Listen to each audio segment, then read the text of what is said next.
Chapter 5. Storm Clouds Return. 3 weeks after the storm that had first stranded them, the creek finally retreated within its banks, leaving behind a muddy reminder of its temporary dominion. The morning sun glinted on puddles scattered across the yard as Sarah stood on the porch, her shawl drawn tight against the lingering chill, watching Ethan make final adjustments to their wagon. His capable hands moved with practiced efficiency, tightening the last bolt that secured the new axle. The wheel turned smoothly under his experimental push, a small victory of craftsmanship over circumstance. He stepped back, surveying his work with the critical eye of a man accustomed to depending on his own repairs. "It's sound," he announced, glancing up to meet Sarah's gaze. "Should carry you all the way to Oregon without further trouble, assuming reasonable conditions." The simple statement hung in the crisp morning air, laden with implications neither seemed willing to address directly. What had begun as an arrangement of necessity, reluctant host and grateful guests, had transformed during these weeks into something far more complex. The repaired wagon represented not just their ability to continue westward, but the imminent dissolution of connections none of them had anticipated forming. "Thank you," Sarah said, descending the porch steps to inspect his handiwork. "Your generosity has been beyond measure." Ethan shrugged, discomfort evident in the tightening of his shoulders at her gratitude. "Anyone would have done the same." "We both know that's not true," she replied quietly. "Many would have directed us to town and considered their Christian duty fulfilled. You opened your home, shared your table, taught James skills he'll treasure always." A flush crept up Ethan's neck at her words. He busied himself checking the harness connections, avoiding her direct gaze. The boy's a natural with animals. Teaching him was no hardship. Inside the house, the sounds of children's activity filtered through the open door. Emma's methodical movements as she packed their belongings, James's more haphazard approach punctuated by excited questions about the town they would soon visit. Their voices carried a mixture of anticipation and reluctance that mirrored the complicated emotions Sarah herself was struggling to manage. "Will we leave immediately after breakfast?" she asked, running her hand along the wagon's freshly repaired side. "The road should be passable now," Ethan confirmed. "We can load your belongings and depart within the hour if you wish." Sarah nodded, ignoring the peculiar hollowness that expanded beneath her ribs at the thought of leaving Evergreen Ranch. "The children are eager to see Promise Creek before we continue westward. James has particularly grand notions about frontier towns, fueled largely by Miguel's colorful stories." "Miguel has been known to embellish for appreciative audiences," Ethan said, the corner of his mouth lifting slightly. "Promise Creek will likely disappoint compared to his tales of frontier grandeur. I suspect most things in life pale in comparison to a 6-year-old boy's imagination," Sarah observed with a smile that didn't quite reach her eyes. They stood in momentary silence, the wagon between them like a physical manifestation of the journey that would soon separate their lives. Birds called from nearby trees, and the distant lowing of cattle provided a familiar backdrop to this moment poised between connection and parting. "Mama, Mr. Hayes!" James burst from the house, Emma following at a more measured pace. "Is the wagon ready? Can we go to town now? Will there be a sheriff with a silver star?" "Miguel says there's candy at the general store that comes all the way from St. Louis." Sarah laid a gentle hand on her son's shoulder, tempering his enthusiasm with maternal caution. "Yes, the wagon is repaired thanks to Mr. Hayes' skill, and yes, we'll be departing for town shortly, but I'll thank you to maintain reasonable expectations. Promise Creek is a small settlement, not the grand metropolis Miguel may have described." James's face fell slightly, but his natural optimism quickly reasserted itself. "But there will be people and buildings and maybe horses we haven't seen before." "All that and more," Ethan confirmed, his expression softening as it invariably did when addressing the boy, "though perhaps fewer shootouts and bank robberies than you're hoping for." "We've packed our things, Mama," Emma reported, her serious eyes moving between her mother and Ethan with perceptive assessment. "All except the bedding you said to leave until last." "Thank you, Emma," Sarah acknowledged. "We'll bring those out after breakfast." The morning meal passed with unusual quietness, each occupied with their own thoughts about the day ahead. James alone maintained a steady stream of conversation, his excitement about town temporarily overshadowing his evident sadness about leaving the ranch. Emma ate with methodical precision, her observant gaze occasionally resting on Ethan with a thoughtfulness beyond her years. When the dishes had been washed and the bedding folded and stowed, there remained nothing to delay their departure. Ethan loaded the last of their belongings into the wagon with careful attention, securing them against the journey's inevitable jolts and sways. Sarah conducted a final inspection of the bedroom they had occupied, ensuring nothing had been overlooked. Her hand lingered on the carved bedpost, remembering her first night in this room when Ethan had been a stern-faced stranger rather than— what was he now? Friend? Seemed inadequate. Yet any warmer classification ventured into territory she dared not contemplate too closely. In the yard, Ethan helped the children onto the wagon seat, his large hands ensuring their secure placement with the same care he showed handling newborn calves. His expression remained carefully neutral, giving no indication of his thoughts as he arranged their traveling blankets against the morning chill. The journey to town shouldn't take more than 2 hours with the road in its current condition, he informed Sarah as he offered a hand to assist her onto the wagon. The creek ford is shallow enough now, though the approach remains somewhat muddy. His fingers were warm against hers as she stepped up, the brief contact sending an unreasonable flutter through her midsection. "We're grateful for your guidance," she replied, settling beside her children. Ethan nodded, moving to secure their team to the wagon. The horses, well rested after weeks in his pasture, danced with anticipation of the journey ahead. As he completed the final harness adjustments, something in his methodical movements suggested reluctance beneath the practical efficiency. Sarah gathered the reins, preparing for departure with a curious heaviness in her chest. "I hardly know how to thank you properly for all you've done," she said, her voice steady despite the unexpected emotion tightening her throat. "No thanks necessary," Ethan replied, his hand resting briefly on the wagon's side. He hesitated, then added with uncharacteristic impulsiveness, "You should stay for Easter services tomorrow. The children were looking forward to it, and the road west will be there afterward." The invitation, offered with casual abruptness that belied its significance, caught Sarah by surprise. "That's very kind, but we wouldn't want to delay our journey unnecessarily. One day would make little difference after 3 weeks," Ethan pointed out reasonably. "The children could attend the Easter service they've been anticipating, and you could provision properly in town without rushing." Sarah glanced at Emma and James, whose expressions brightened visibly at this unexpected reprieve. "Would you truly not mind if we delayed our departure until Monday?" "I wouldn't have offered otherwise," Ethan replied with simple directness. "The children deserve their Easter celebration after all they've endured." What went unspoken? That this additional day would also extend their time together. Hung in the air between them, acknowledged in glances rather than words. "Then we accept with gratitude," Sarah said, her smile genuine despite the complicated emotions swirling beneath her composed exterior. "The children will be delighted to attend services." "As will Reverend Thomas," Ethan observed dryly. "He's been campaigning for additional faithful to admire his repaired church roof." With the decision made, Ethan mounted his own horse to lead them toward town, the morning sun casting their elongated shadows ahead, as if reaching toward Promise Creek and whatever revelations awaited them there. Promise Creek appeared on the horizon shortly before noon, its modest collection of buildings rising from the landscape like an afterthought of civilization. A church steeple, freshly whitewashed, caught the sunlight and drew the eye upward. Around it clustered perhaps 24 structures. A general store, livery stable, small hotel, and various businesses interspersed with modest dwellings. "It's smaller than I expected," James observed with the brutal honesty of childhood. "Most worthwhile things begin modestly," Ethan replied without offense. "Promise Creek has doubled in size since I first saw it 15 years ago." As they approached the town's single thoroughfare, Sarah became aware of curious glances directed their way. Townspeople paused in their Saturday errands, conversations suspended mid-sentence as Ethan Hayes rode past, with the widow and her children in tow. A palpable ripple of interest moved through the settlement like wind across prairie grass. "They're staring," Emma whispered, her posture stiffening under the collective scrutiny. "Small towns thrive on novelty," Sarah explained quietly, "and I suspect Mr. Hayes doesn't often arrive with company."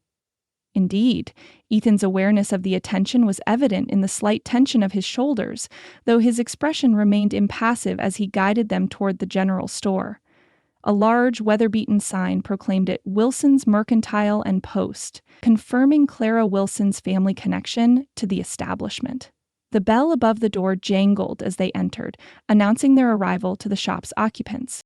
The interior smelled of coffee beans, leather, and the peculiar amalgamation of dry goods particular to frontier establishments. Behind a polished counter stood a portly man with Clara's eyes and affable expression, presumably the mentioned Hiram Wilson. "Ethan Hayes!" he exclaimed with genuine pleasure. "Twice in 1 week! We're honored indeed." His gaze shifted to Sarah and the children with undisguised curiosity. "And you've brought your guests. Clara mentioned them, of course." "Hiram," Ethan acknowledged with a nod. "Mrs. Caldwell needs to collect any mail that might have been forwarded from back east, and provisions for continuing their journey after Easter."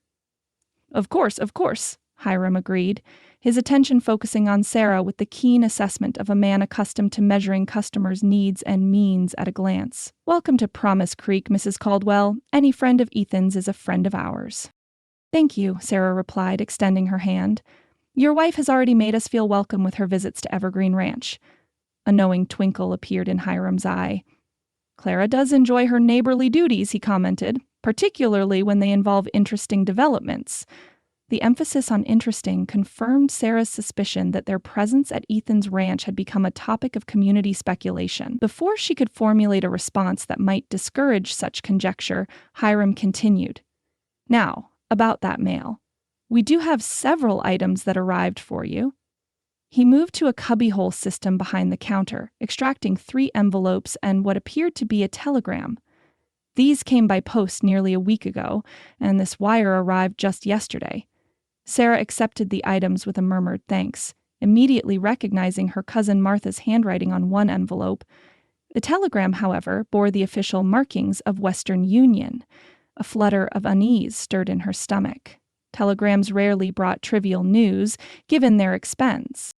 While Emma and James explored the store's offerings under Hiram's indulgent guidance, Sarah moved to a quiet corner to examine the unexpected communication.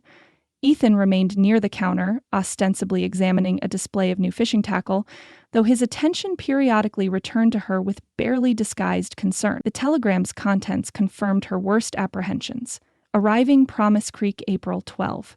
Intend to claim rightful guardianship of nephew and niece. Stop your wandering ways, unfit for children. Stop gorge cow dwellers." Sarah's hands trembled slightly as she refolded the paper.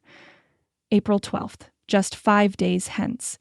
Thomas's brother, whom she had never particularly trusted even before her husband's death, was pursuing them with an efficiency she hadn't anticipated.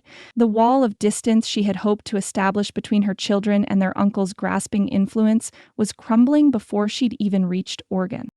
"Bad news?" Ethan's quiet voice startled her from her troubled thoughts. He had approached silently, his expression reflecting genuine concern rather than mere curiosity. "Yes," she admitted, seeing no purpose in dissembling. "My brother-in-law is coming to Promise Creek, apparently to challenge my custody of the children." Ethan's brow furrowed, his gaze sharpening. "On what grounds?" Sarah glanced toward Emma and James, ensuring they remained absorbed in examining the candy display beyond earshot. "He claims my wandering ways make me an unfit mother," she replied, unable to keep bitterness from her tone. As if embarking on a journey to secure their future constitutes abandonment rather than sacrifice. "Can he legally make such a claim?" Ethan asked, his voice lowered. "I don't know," Sarah admitted, the uncertainty that had haunted her since Thomas's death surfacing once more. "The courts generally favor blood relations, particularly male ones, in matters of guardianship, and George has resources I lack: money, connections, an established home. What's his real motivation?" Ethan's perception cut straight to the heart of the matter. Few men eagerly seek responsibility for children not their own without compelling reason. Sarah hesitated, then decided honesty would serve better than pride. "Tomas left a modest inheritance for the children's education, not a fortune by any means, but enough to ensure they could attend proper schools when the time comes. George is the trustee until they come of age." She sighed, tucking the telegram into her pocket. I've always suspected he's mismanaged the funds. Gaining custody would eliminate any requirement to account for his stewardship. A muscle tightened along Ethan's jaw, his expression hardening in a way she hadn't witnessed since their first days at the ranch.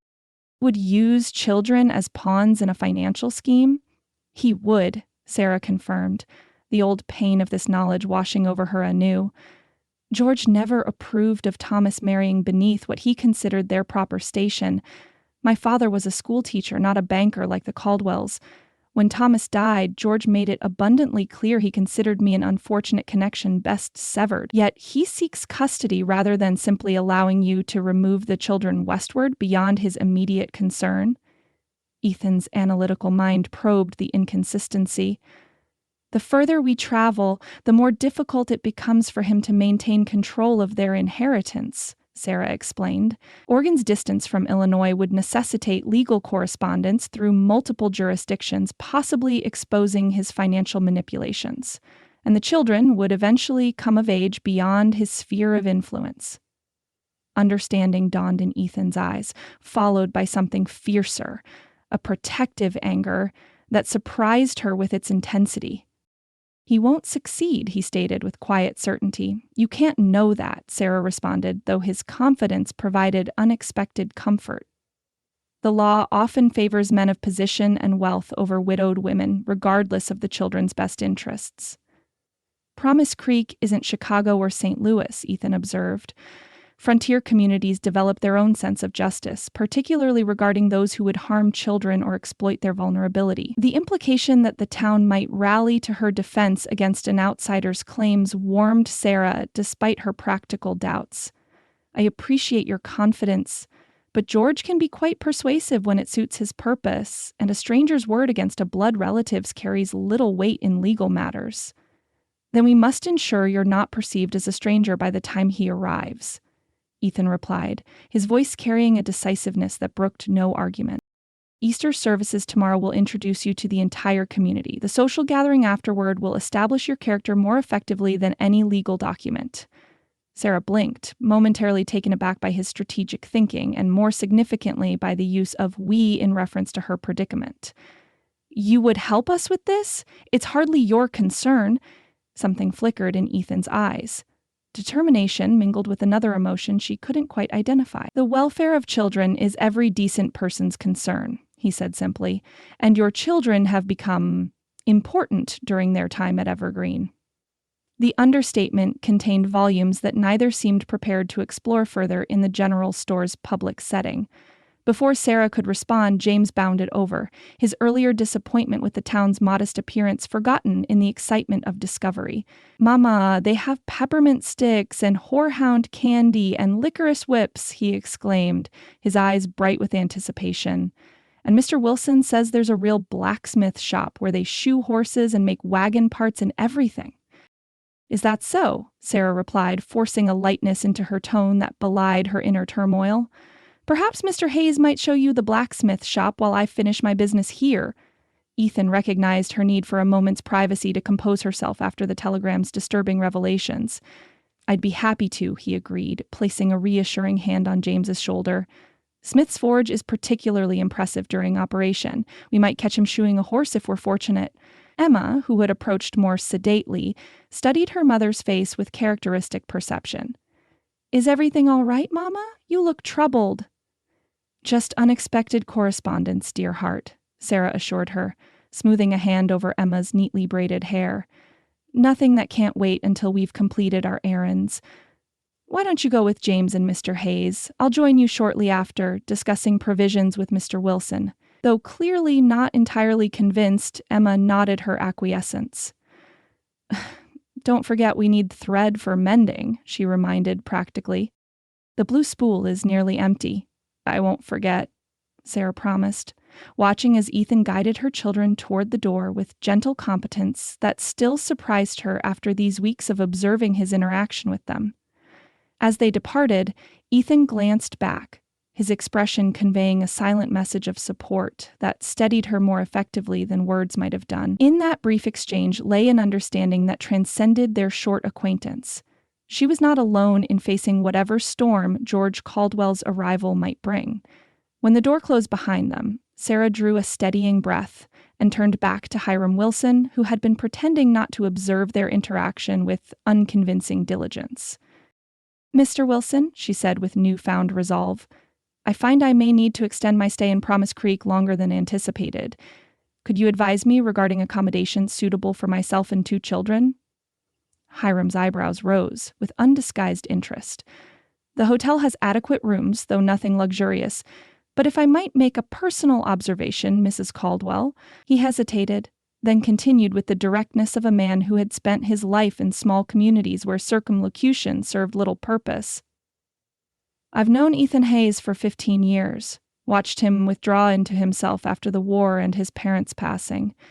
In all that time, I've never seen him look at anyone the way he looks at you and your young ones." Heat rose to Sarah's cheeks at this unexpected candor. "Mr. Hayes has been extremely kind to offer shelter when we were stranded. I wouldn't presume to interpret that kindness as anything beyond Christian charity." Hiram's expression suggested he found this interpretation lacking, but he merely nodded. "Of course. Now, about those provisions you'll be needing." As they discussed flour quantities and salt pork, Sarah's mind returned repeatedly to the telegram tucked in her pocket and the implications of George's imminent arrival. The journey that had begun with such clear purpose westward to Oregon, toward independence and a fresh start, now faced complications she hadn't anticipated. Yet alongside this concern ran another, equally unsettling awareness: the prospect of leaving Promise Creek, of continuing onward without the steady presence that had come to represent security and unexpected connection, had become more difficult to contemplate with each passing day. Through the store window, she could see Ethan kneeling beside James across the street, pointing out something about the blacksmith's technique with patient attention to the boy's eager questions. Emma stood slightly apart, her observant gaze taking in the town with characteristic thoroughness, yet her body angled unconsciously toward Ethan as if gravitating toward his steadying influence. The tableau struck Sarah with painfully bittersweet clarity. They looked in that unguarded moment like a family, not the broken fragments of one, but a complete unit balanced in mutual understanding and affection. The sight pierced her with longing for what could not be, what practicality and circumstance and the complex web of obligations would not permit her to consider. George Caldwell's telegram had accomplished one thing with ruthless efficiency. It had reminded her that the world beyond Evergreen Ranch operated by different rules than those that had governed their peaceful interlude. Out there, a widow with limited resources remained vulnerable to those with power and position, regardless of their moral character. As she completed her business with Hiram Wilson, Sarah found her resolve hardening. Whatever George intended, whatever legal claims he might assert, she would not surrender her children to his self-serving guardianship. The path forward might have grown more complicated, but her determination remained unshaken. When she stepped onto the boardwalk to rejoin Ethan and her children, the spring sunshine held less warmth than before, as if acknowledging the shadow that had fallen across their Easter expectations. Yet as Ethan looked up, meeting her gaze across the dusty thoroughfare, something in his steady presence provided ballast against the returning storm. She had weathered difficulties before. She would weather this one as well, though the stakes had never been higher, nor the potential allies more unexpected. The journey back to Evergreen Ranch passed in weighted silence, the cheerful anticipation of Easter celebrations overshadowed by the telegram's ominous implications. Even James's usual stream of observations had dwindled to occasional questions, sensing the altered mood without understanding its cause.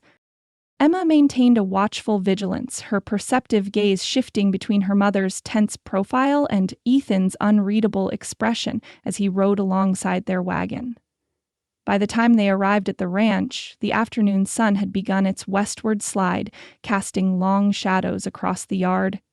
Sarah moved through the familiar motions of unhitching the team and settling the children with mechanical efficiency, her mind racing ahead to the difficult decisions that could no longer be postponed. "Are we still attending Easter services tomorrow, Mama?"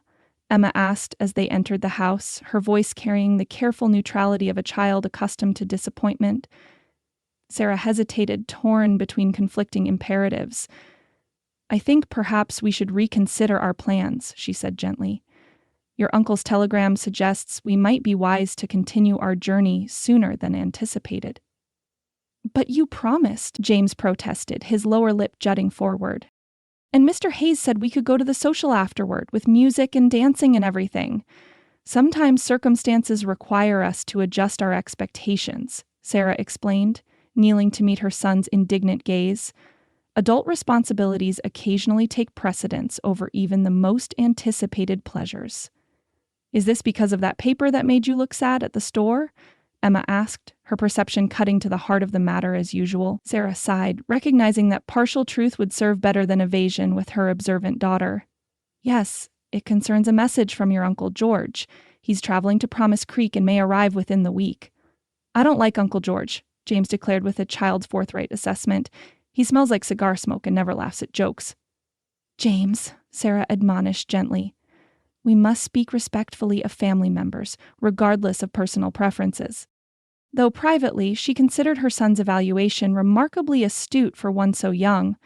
The sound of Ethan's boots on the porch ended further discussion. He entered with an armload of firewood, his expression thoughtful as he deposited the logs beside the hearth. The night will be cool, he observed. Spring in the mountains is fickle in its generosity. Thank you, Sarah replied, rising from her position beside James. Children, please wash up and change for supper. I need to speak with Mr. Hayes privately. Once they had departed, albeit with reluctant backward glances, Sarah turned to Ethan with the determined expression of a woman who had reached a difficult decision.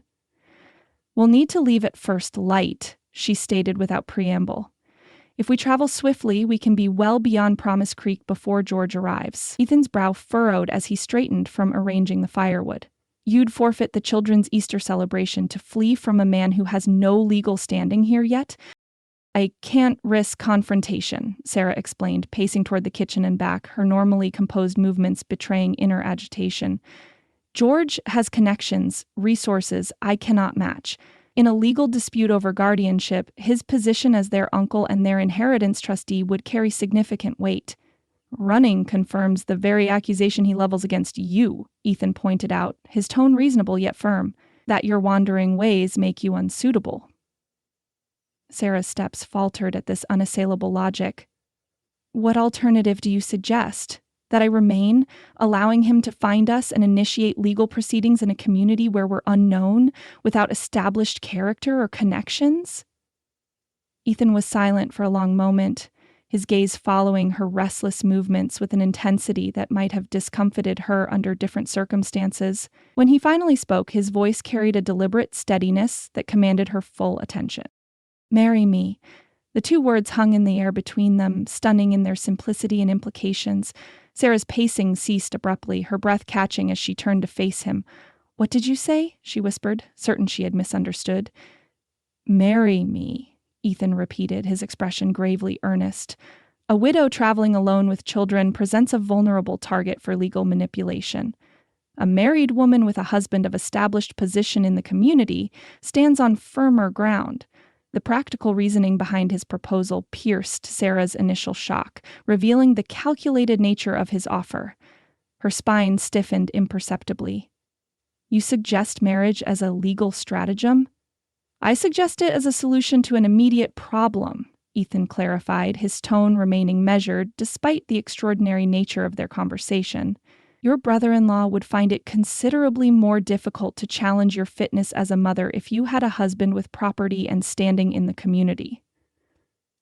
A marriage of convenience, then, Sarah said softly, an unexpected ache blossoming beneath her breastbone at the clinical assessment. A business arrangement to thwart George's legal maneuvering. I would provide for you and the children, Ethan continued, as if outlining terms of a cattle sale rather than a life-altering commitment. The ranch has prospered these past years. There would be no material lack. Each reasonable word twisted something in Sarah's chest like a knife. The very pragmatism of his approach, the careful absence of sentiment or personal feeling, revealed his motivation with painful clarity. Pity, perhaps, or duty. The same Christian obligation that had prompted him to shelter them during the storm. Not affection, certainly not the tender regard she had foolishly allowed herself to imagine during their brief, unexpected interlude of shared domesticity. "How very practical," she managed, her voice strained despite her effort at matching his detachment. "A tidy solution to an inconvenient problem." Something flickered in Ethan's eyes, confusion perhaps at her tone. "It seems the most sensible approach under the circumstances." "Sensible?" Sarah echoed, the word tasting bitter on her tongue. Heat rose to her cheeks, born not of embarrassment but of a sudden fierce pride that would not permit her to accept charity disguised as marital obligation. "I appreciate your concern for our welfare, Mr. Hayes, but I must decline your generous offer." Ethan's expression shifted, bewilderment replacing his earlier certainty. "You prefer to flee, to uproot the children again rather than establish security?" "I prefer to maintain my independence rather than become an obligation," Sarah clarified, her chin lifting slightly. "The children and I have managed thus far on our own resources. We will continue to do so." "This isn't about obligation," Ethan protested, a hint of frustration entering his voice. "It's about practical solutions to real threats. Your brother-in-law clearly intends to separate you from your children. Marriage would prevent—" "I don't need your charity, Mr. Hayes," Sarah interrupted, the ache in her chest transmuting into a flare of wounded dignity. "Nor do I require rescue like some helpless damsel from a penny dreadful. I've faced adversity before and emerged stronger for it." "It's not charity I'm offering, Mrs. Caldwell," Ethan responded, his voice dropping to a register that vibrated with restrained emotion. Something in his tone, a rough-edged vulnerability beneath the surface composure, momentarily pierced Sarah's defensive anger. For a heartbeat, she glimpsed something in his expression that contradicted her assumption of detached benevolence. But before she could interpret it, he turned away, his shoulders rigid beneath his work shirt. "I'll respect your decision, whatever it may be," he said, moving toward the door with measured steps. "If you choose to depart tomorrow, I'll ensure your wagon is provisioned adequately for the journey." With that, he stepped onto the porch, the door closing behind him with careful restraint, rather than the slam his obvious tension might have warranted. Sarah stood motionless in the center of the room, her heart pounding with emotions too complex to name. The rational part of her mind acknowledged the wisdom in Ethan's suggestion. Marriage would indeed strengthen her legal position against George's claims. A husband of established means and reputation would provide the very stability her brother-in-law claimed she lacked. The children would have security, a permanent home, rather than an uncertain journey toward tenuous prospects. Yet something in her recoiled from accepting such an arrangement, not from distaste for Ethan himself, but from the very practicality of his proposal. Had these weeks of growing closeness, of shared meals and conversations, of subtle glances and careful courtesies, meant nothing more to him than Christian charity toward stranded travelers? Did he feel no deeper connection than practical concern for a widow and her vulnerable children? And why should such a realization sting so sharply if she herself had repeatedly insisted their arrangement was temporary, their paths destined to diverge once circumstances permitted? The sound of the children returning from washing up interrupted her troubled musings. Throughout the evening meal, she maintained a facade of normalcy for their sake, though Ethan's absence from the table spoke volumes about the tension simmering beneath their usual domestic routine. Later, after the children had been tucked into bed, with reassurances about tomorrow's plans that rang hollow even to her own ears, Sarah sat at the kitchen table with pen and paper. The blank page stared back at her, awaiting words adequate to express the complicated gratitude she owed this man, who had sheltered them in their need and now offered protection in a form she could not accept. The letter, when finally completed, contained proper thanks for his hospitality and appropriately worded appreciation for his concern regarding George's telegram. What it did not contain, what she could not commit to paper even in this private communication, were the confused emotions that had transformed his practical marriage proposal into a painful revelation of her own unreasonable hopes. She placed the folded letter on the table where he would find it in the morning, a poor substitute for the farewell she could not trust herself to deliver in person. Then she began the methodical process of gathering their belongings for early departure, each item packed away representing another small severance from the brief, illusory sense of belonging they had found at Evergreen Ranch. The decision to leave at first light without further discussion or debate twisted in her chest like a physical pain. Yet pride and self-preservation demanded this clean break, this quick cauterization of growing attachment before deeper wounds could form. Better a swift departure than prolonged farewells that might reveal vulnerabilities she dared not acknowledge, even to herself. As she completed her preparations and retired to the bedroom, Sarah found herself lingering at the window, gazing out at the starlit expanse of Evergreen Ranch. Somewhere in that darkness, Ethan Hayes continued his evening chores, unaware that by morning she and the children would be gone, continuing their journey westward with only memories of this unexpected sanctuary to accompany them. The thought brought an ache to her throat that no amount of practical reasoning could dispel. Sarah woke to darkness and the sound of Emma coughing, a harsh, barking sound that instantly dispersed the fog of sleep. Beside her, James slumbered undisturbed, but Emma sat upright in bed, her thin shoulders shaking with each painful spasm. "Emma?" Sarah whispered, reaching across to touch her daughter's forehead. Heat radiated from the child's skin, a dry, frightening warmth that signaled significant fever. "Oh, my darling." "I don't feel well, Mama," Emma managed between coughs, her voice raspy and strained. Sarah lit the bedside lamp with hands that trembled slightly, its golden glow revealing Emma's flushed cheeks and unnaturally bright eyes. The girl's nightgown clung damply to her small frame, evidence of the fever's strength. "How long have you been feeling ill?" Sarah asked, reaching for the water pitcher to pour a small glass for her daughter. "Since bedtime," Emma admitted, accepting the water with shaking hands. "But I didn't want to worry you. You already looked so troubled about Uncle George's telegram." The simple statement, so characteristic of Emma's precocious consideration for others, sent a wave of guilt through Sarah's chest. While she had been absorbed in her own wounded pride and complicated feelings for Ethan, her daughter had been developing this illness in silence, unwilling to add to her mother's burden. "Sweet girl, your health is never a burden," Sarah assured her, smoothing back damp tendrils of hair from Emma's hot forehead. "You must always tell me when you're unwell, regardless of other concerns." Another bout of coughing seized Emma, this one more prolonged and worrisome than the last. Sarah's maternal instincts sharpened with alarm at the distinctive sound, a seal-like bark she recognized from similar episodes in Emma's younger years. Croup, most likely, but severe enough to warrant immediate attention. Their planned pre-dawn departure was clearly impossible. Emma needed rest, perhaps medical attention if the fever continued to climb. The realization brought conflicting emotions, concern for her daughter's health warring with anxiety about the delay in their escape from George's approaching threat. A soft knock at the bedroom door interrupted her troubled thoughts. "Mrs. Caldwell?" Ethan's voice came through the wooden panels, pitched low to avoid disturbing sleeping children. "I heard coughing. Is everything all right?"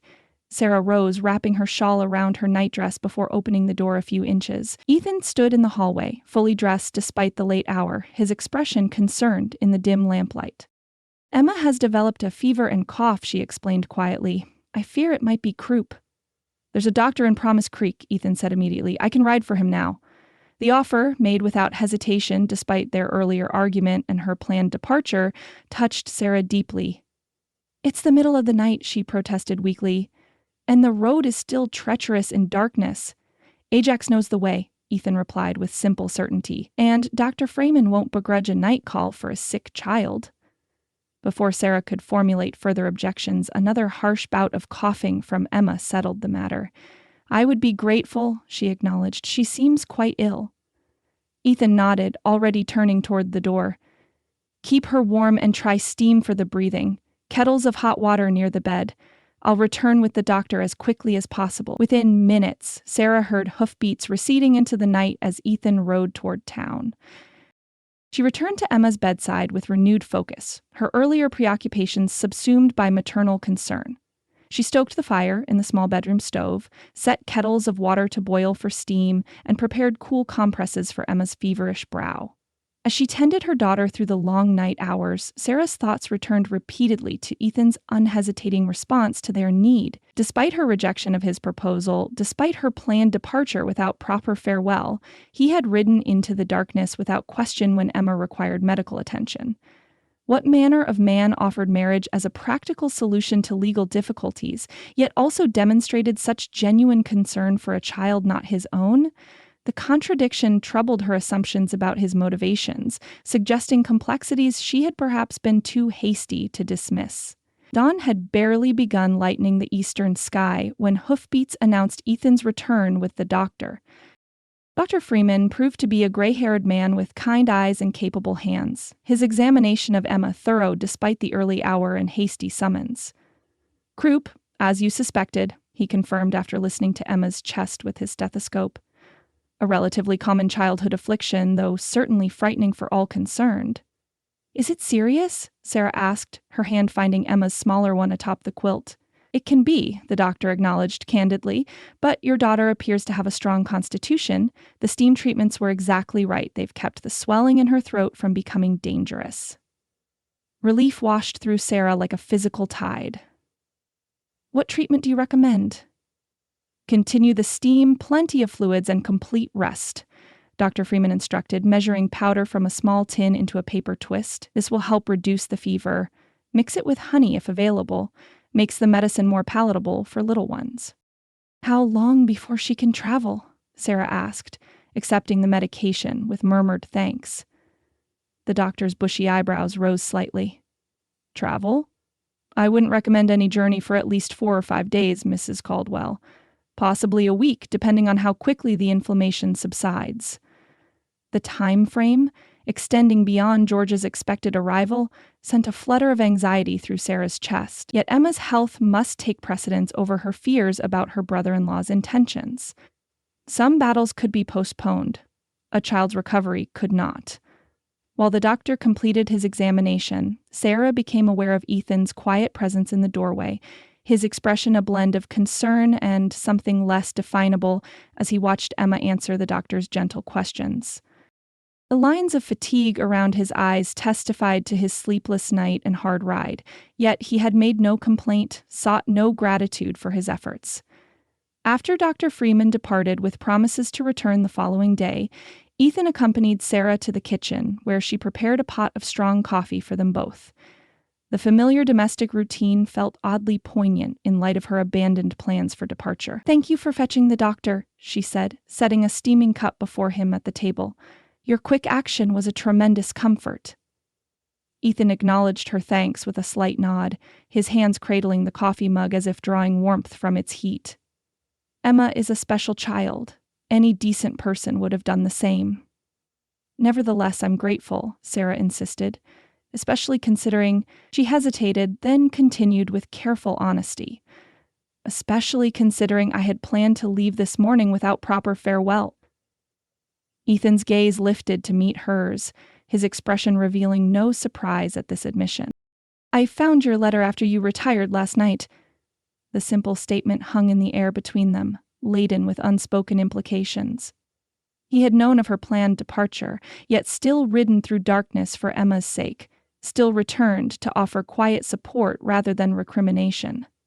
"You must stay until Emma recovers fully," he said after a moment, his tone making it a statement of fact rather than suggestion. "The journey west would be dangerous for her in this condition." "Yes," Sarah agreed, unable to argue against such obvious truth, "though the delay means confronting George rather than avoiding him." "Perhaps that confrontation was inevitable," Ethan observed, his gaze steady on her face. "Some challenges can't be outrun, only faced directly." The wisdom in his words resonated, despite her instinctive resistance. She had been fleeing since Thomas's death, from memories, from financial pressures, from George's manipulations, perhaps even from her own heart's inconvenient responses to this quiet, complicated man across the table. "I've never been one to flee from difficulty," she admitted, running a finger around the rim of her coffee cup. "Until recently, perhaps Thomas's death altered more than just our material circumstances." "Loss changes us," Ethan agreed, his voice carrying the weight of personal experience. sometimes in ways we don't recognize until much later. They fell into silence then, the early morning quiet broken only by the occasional cough from the bedroom and James's soft snores. Through the kitchen window, the first golden rays of sunrise touched the eastern paddock, illuminating dew-laden grass and the distant silhouettes of grazing cattle. "I should check on Emma," Sarah said finally, rising from the table. "And you must need rest after riding all night." "I'll manage," Ethan replied, though the shadows beneath his eyes belied his casual dismissal.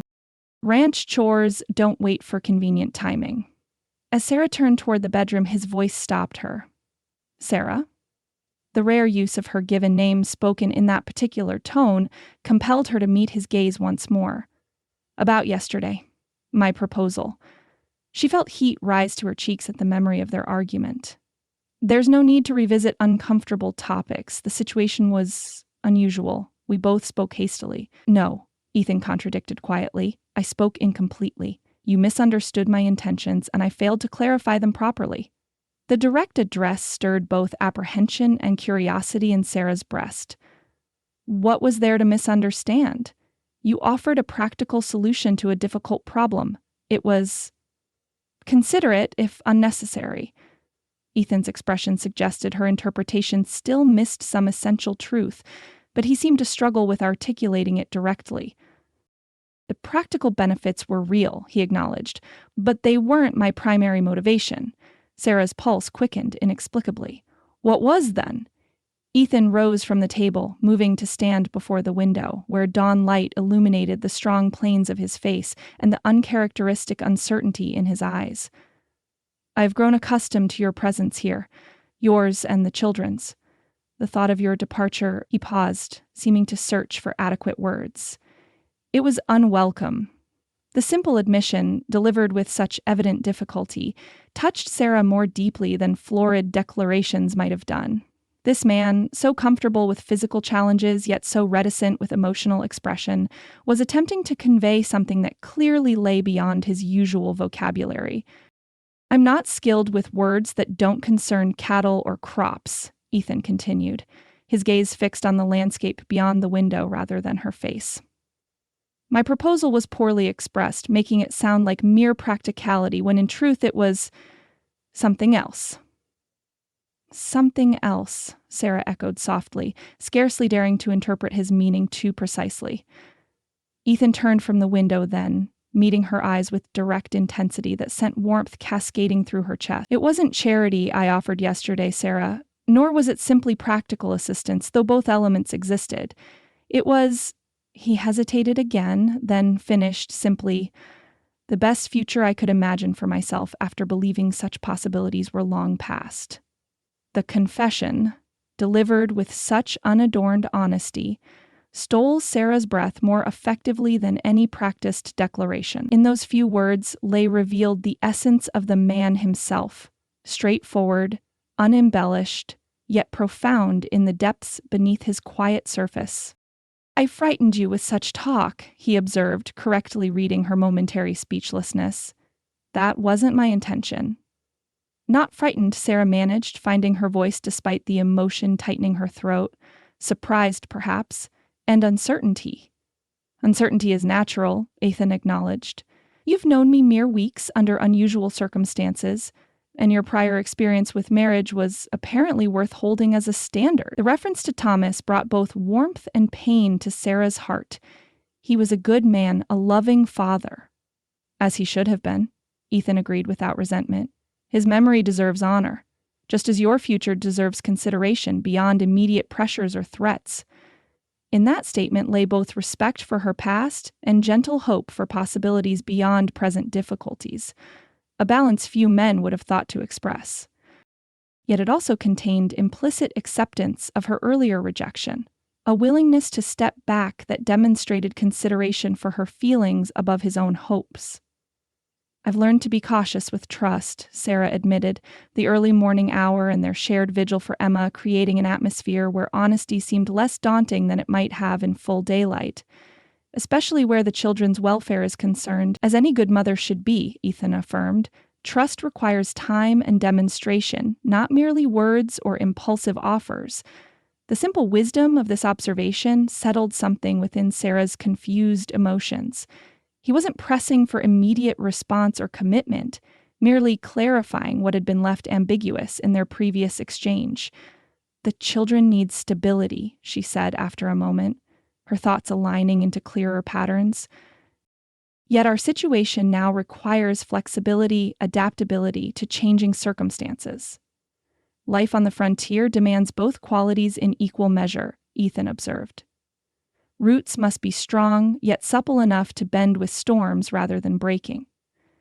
The metaphor, drawn from his rancher's practical knowledge, nonetheless carried profound application to their current circumstances. George's impending arrival represented just such a storm, requiring both steadfastness and adaptability to weather successfully. "I should return to Emma," Sarah said, aware of the conversation's weighty implications, yet unable to offer definitive responses while her daughter required attention. "And you truly must rest before you collapse from exhaustion."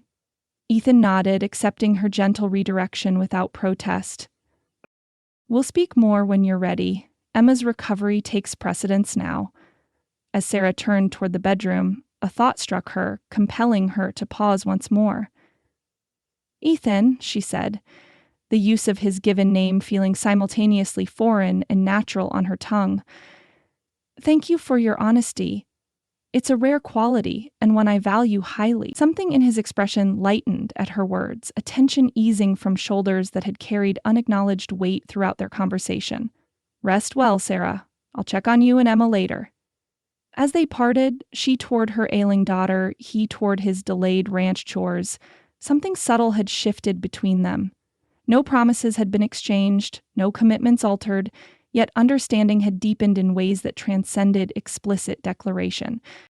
The journey ahead remained uncertain, with George's arrival looming and Emma's recovery yet incomplete. Yet, as Sarah resumed her place beside her daughter's bed, smoothing damp hair from a fevered brow with gentle fingers, she found her earlier desperate impulse to flee had subsided into something steadier, a willingness to face coming challenges directly rather than evading them through hasty departure. Some crossroads, it seemed, appeared not as clear directional choices, but as moments of deeper understanding that illuminated paths previously obscured by fear or pride. Whether this particular midnight crossing would ultimately lead toward Oregon or deeper connections to Evergreen Ranch remained to be seen. But the path ahead, whatever its destination, seemed less shrouded in fog than it had when darkness fell. Chapter 6. Leap of Faith. Easter Sunday dawned clear and bright, the golden rays of sunlight streaming through the bedroom window where Sarah stood brushing Emma's honey-brown hair. The child's cheeks had regained their rosy hue after the fever that had confined her to bed for days. "Mama, do you think the church will have flowers like Mr. Hayes said?" Emma asked, fidgeting with excitement as Sarah plaited her hair with practiced fingers. "I expect so, sweetheart. Easter is a time for new beginnings."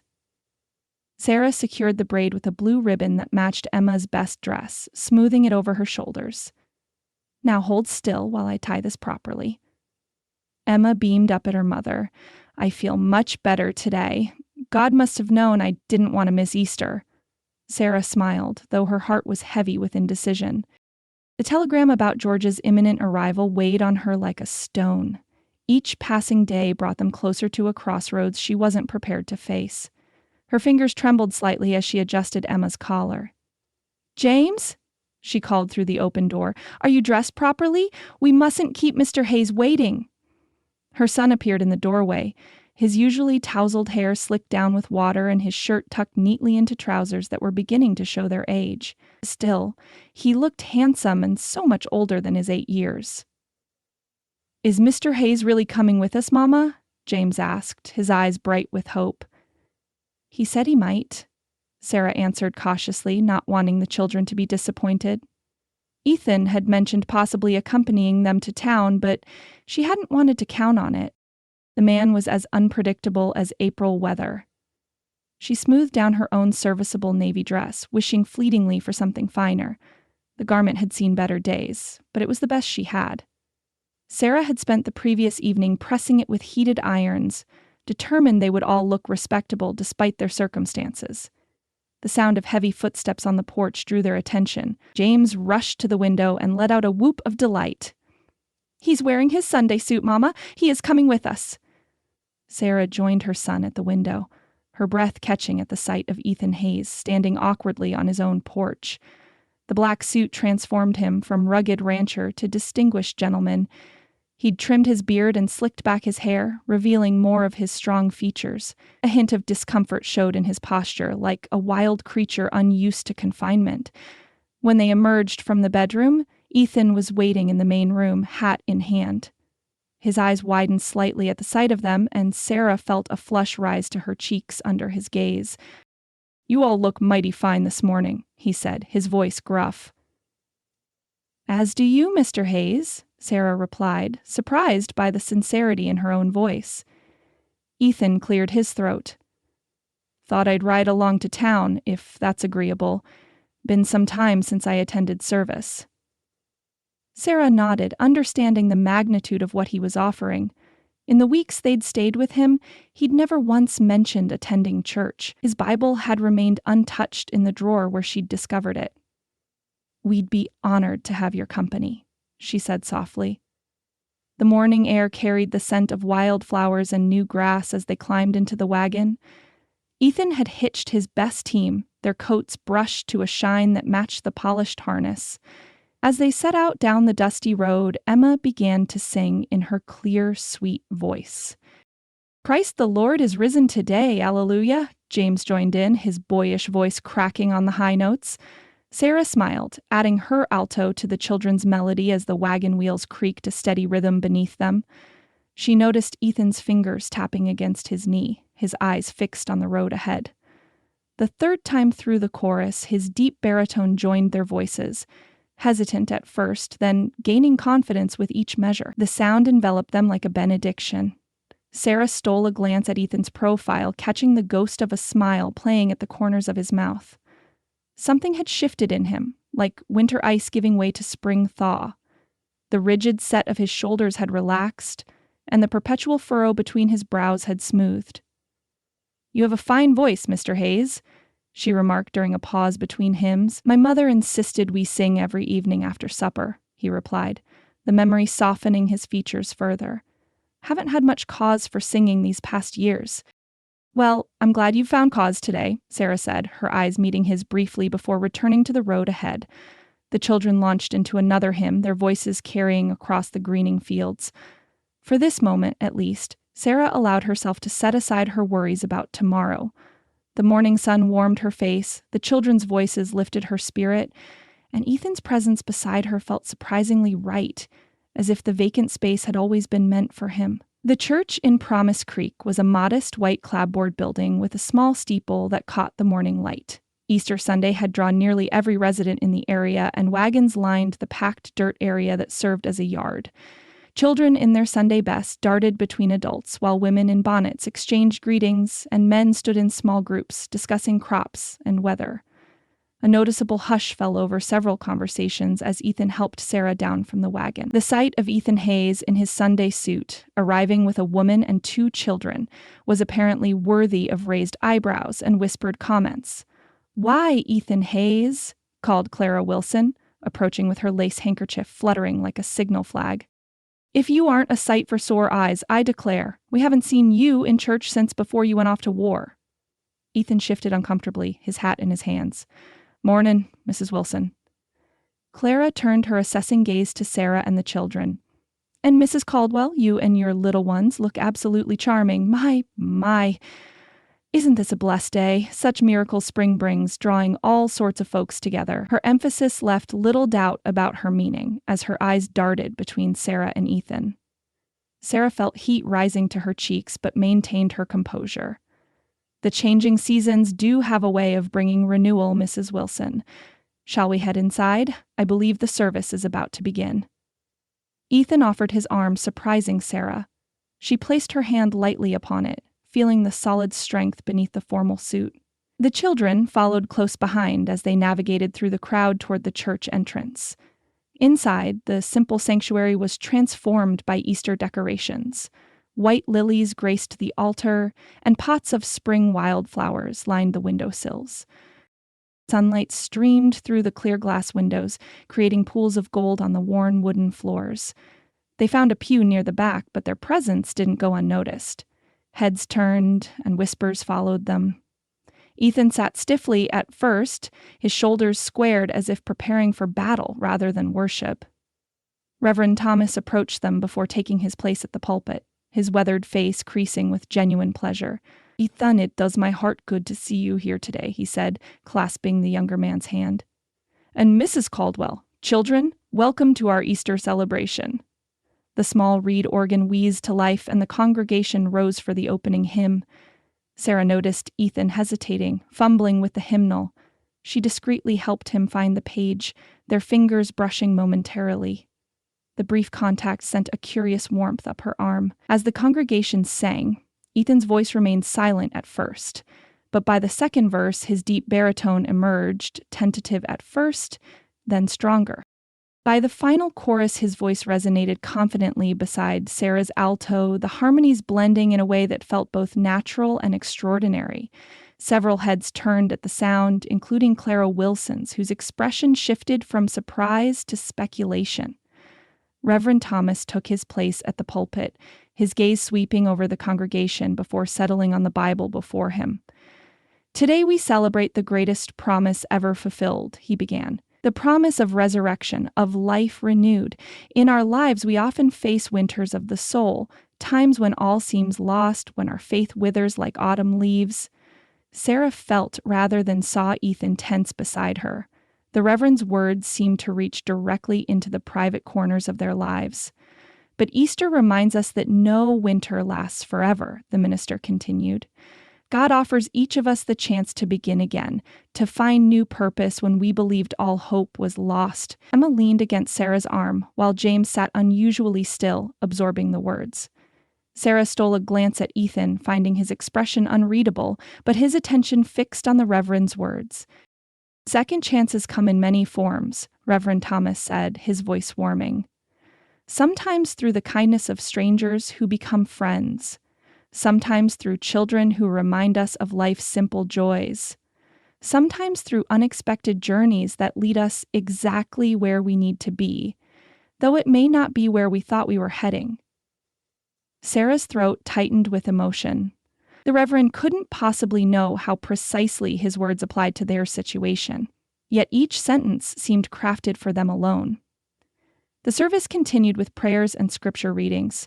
During a moment of silent prayer, the soft patter of water drew Sarah's attention upward. A leak in the church roof had formed a small, steady drip that threatened the Easter lilies arranged beneath it. Another spot appeared near the pulpit, the water forming a dark stain on the wooden floor. The congregation stirred, several people exchanging concerned glances as additional leaks became apparent. Reverend Thomas continued valiantly, raising his voice slightly to be heard over the increasing drips.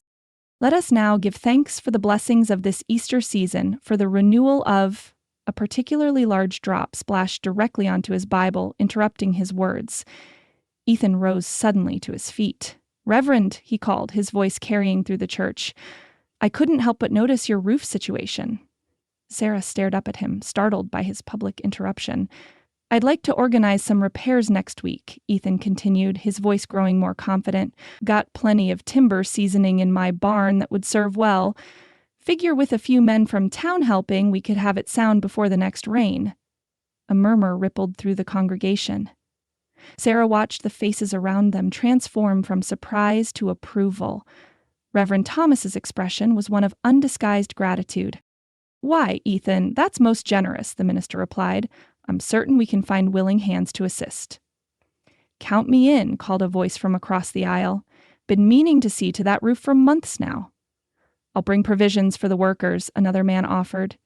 In moments, what had been an awkward interruption transformed into an impromptu planning session. Ethan stood tall amidst the voices of support, no longer the isolated figure who had arrived at church that morning. When he finally sat back down, Sarah couldn't contain the pride that swelled within her chest. She placed her hand briefly over his, squeezing gently. "That was a fine thing you did," she whispered. Ethan's eyes met hers, a new light kindling in their depths. "Seemed the right thing to do," he replied simply. As the service concluded and they filed out into the brilliant spring sunshine, Sarah observed the change in how the townsfolk greeted Ethan. Handshakes were offered, genuine smiles exchanged. He was no longer the solitary rancher who kept to himself, but a man stepping back into community. Clara Wilson approached them outside, her expression thoughtful as she regarded Ethan. Well, now, Ethan Hayes offering to repair the church roof. If that isn't evidence of Easter miracles, I don't know what is. Instead of bristling at her comment, Ethan merely nodded. Been absent too long, Mrs. Wilson. Figure it's time I did my part. Sarah stood beside him. The children gathered close, feeling as though they were witnessing not just Ethan's reemergence into town life, but the resurrection of something precious that had long been buried within him. Like the spring flowers pushing through winter soil, his spirit was finding its way back to the light. The congregation spilled from the church into the sunlit yard, the atmosphere buoyant with Easter cheer. Ladies in their finest bonnets gathered in clusters while children darted about, released from the constraints of proper church behavior. The men congregated near the hitching posts, many nodding respectfully as Ethan passed, acknowledging his offer to repair the church roof. Sarah found herself swept into conversation with several women, eager to make her acquaintance now that she'd arrived with Ethan Hayes. She answered their gentle inquiries about her children and journey west, all while keeping Emma and James within sight. Mrs. Caldwell? Sarah turned to find a thin young man in a Western Union cap standing at her elbow, satchel in hand. Yes, that's me, she replied, her smile faltering at his solemn expression. A telegram for you, ma'am, came in last night, but with it being Easter and all, he extended a yellow envelope toward her. Sarah's fingers trembled as she accepted it. She stepped away from the chattering women, moving toward the shade of a cottonwood tree. With dread pooling in her stomach, she tore open the envelope and unfolded the single sheet. Arriving Tuesday, stop noon stage. Stop expect full cooperation regarding children. Stop expect full cooperation regarding children. Stop expect full cooperation regarding children. The paper quivered in her hand. Tuesday, merely 2 days away. The walls she'd carefully constructed around her fears crumbled in an instant. Her brother-in-law's determination to claim guardianship of Emma and James had seemed a distant threat during their stay at Ethan's ranch, but now it loomed immediate and terrifying. Mama, are you all right? James appeared at her side, his young face creased with concern. You look awful pale. Sarah forced her lips into a smile that felt brittle as thin ice. I'm fine, darling. Just a bit warm in my Sunday dress. She tucked the telegram into her pocket, unwilling to burden her son with adult worries on what should be a joyful day. Emma joined them, clutching a spray of wildflowers gifted to her by one of the local girls. Can we have some of Mrs. Wilson's lemonade? She says it's special for Easter. Of course, Sarah managed, smoothing Emma's ribbon with hands she willed not to shake. She glanced across the churchyard, seeking Ethan's tall figure among the men, finding reassurance in his solid presence even at a distance. As the children scampered toward the refreshment table, Clara Wilson materialized at Sarah's side, her shrewd eyes missing nothing. You've had troubling news, Clara stated rather than asked, nodding toward Sarah's pocket where the telegram crinkled tellingly. Sarah hesitated, unused to confiding in others after months of shouldering her burdens alone. But something in Clara's direct gaze invited trust. My late husband's brother arrives Tuesday, Sarah confessed quietly. He believes the children would be better served in his household in Illinois. He's persistent. Clara's lips pressed into a thin line. Men often believe they know what's best for children, particularly when there's property or money involved. She guided Sarah farther from the crowd, toward a bench beneath the church's single stained glass window. Does Ethan know the particulars?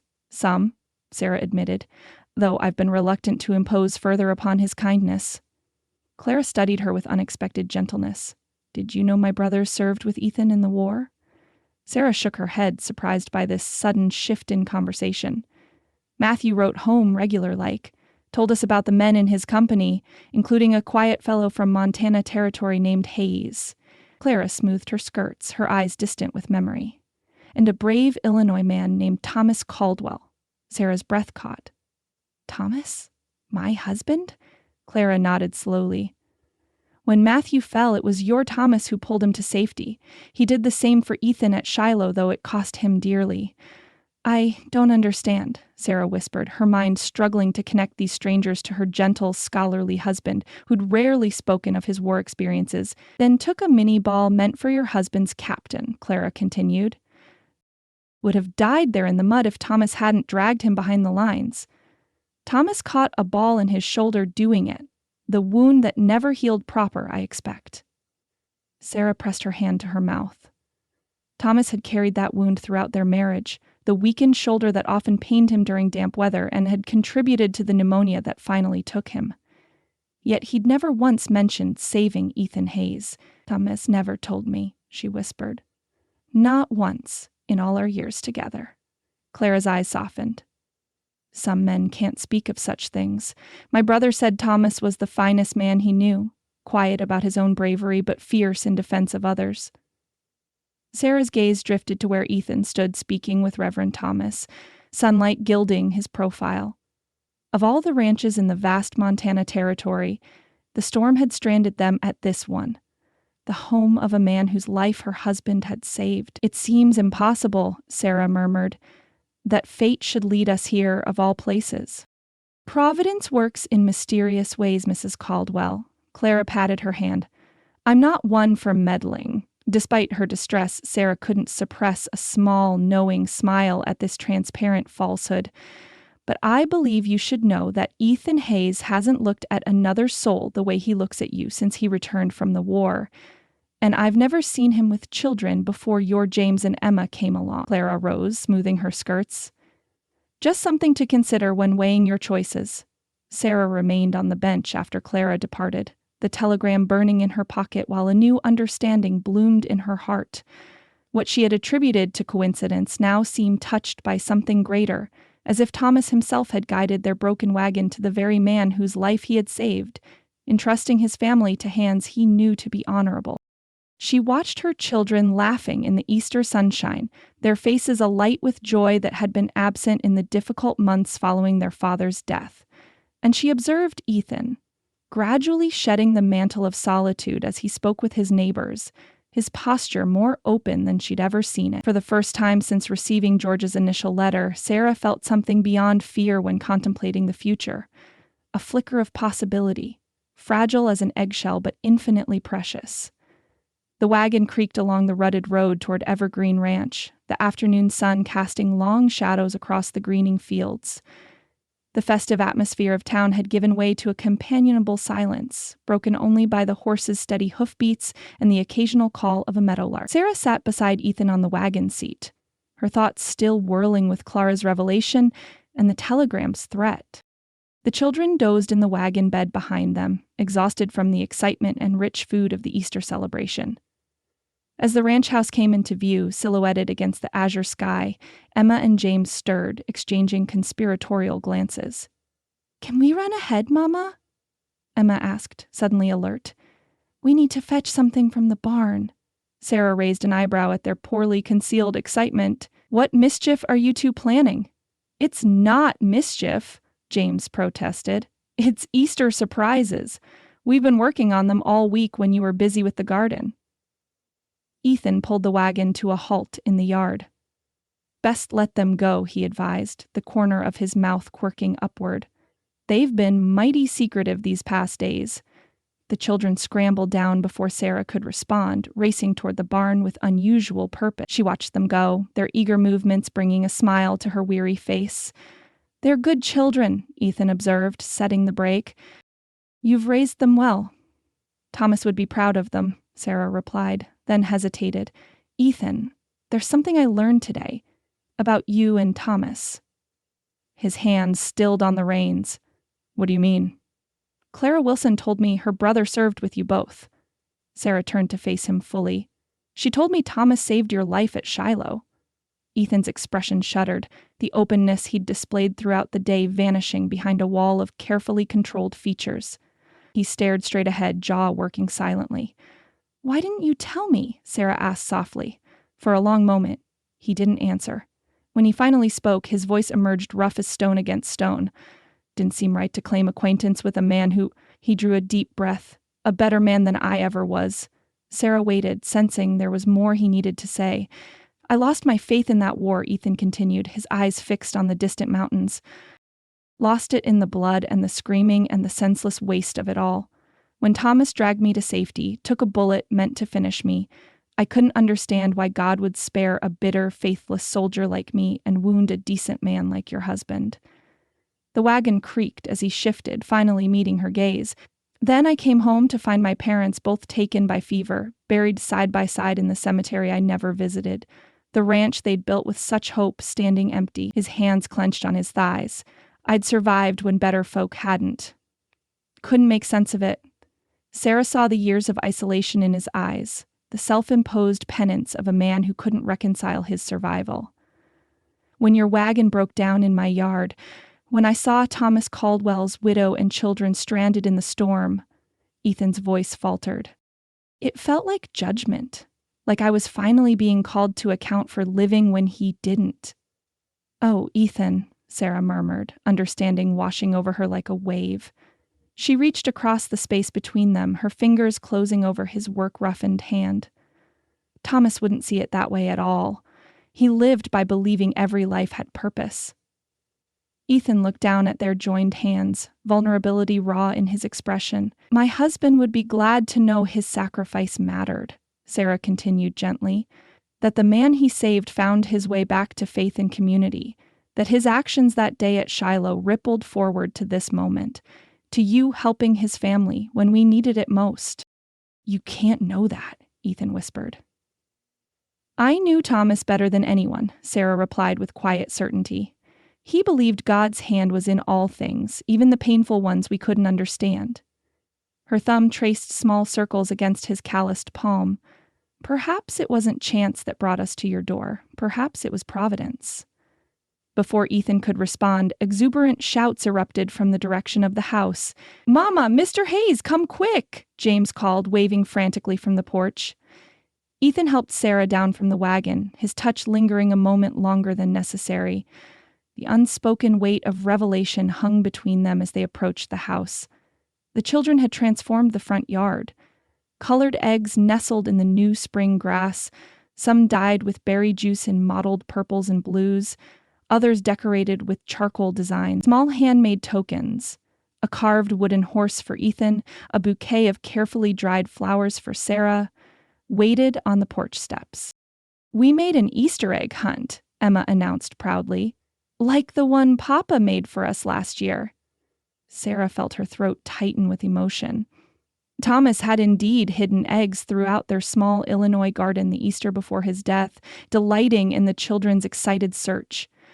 Mr. Hayes helped us with the eggs, James admitted, but we did all the hiding ourselves. Sarah glanced at Ethan, finding his expression soft with something that might have been tenderness. It was the children's idea, he said quietly. Seemed a proper way to honor their father's memory.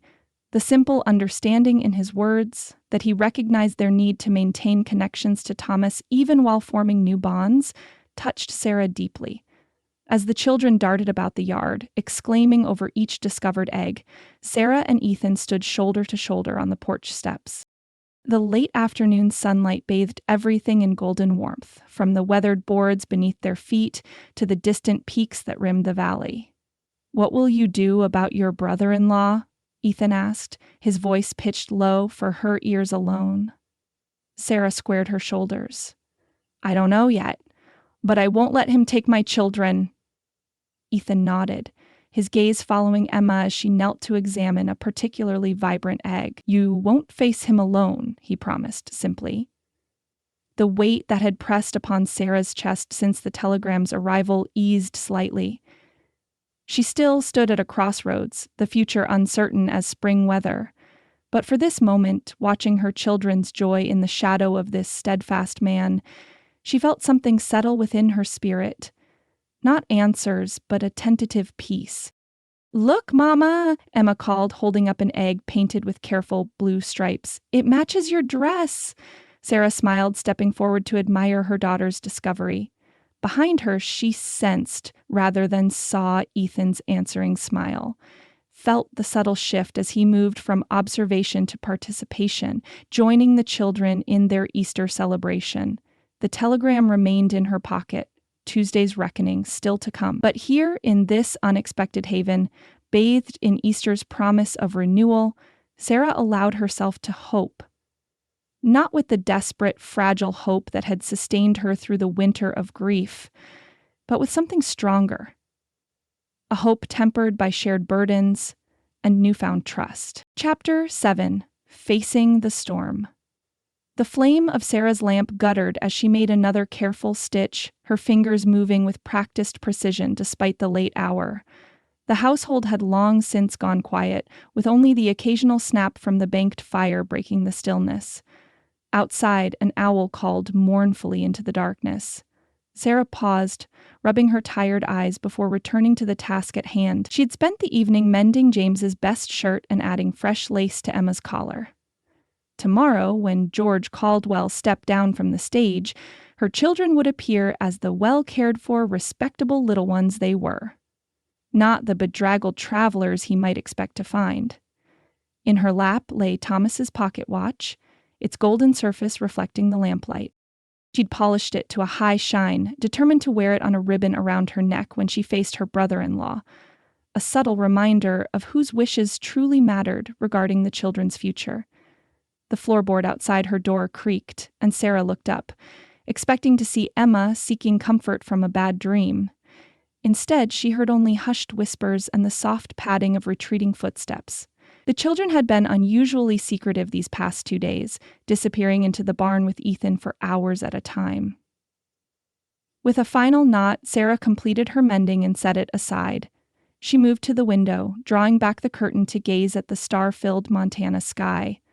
The vast expanse of twinkling lights against the velvet darkness never failed to fill her with wonder, so different from the close horizon of their Illinois town. A soft glow emanated from the barn, where a lantern still burned despite the late hour.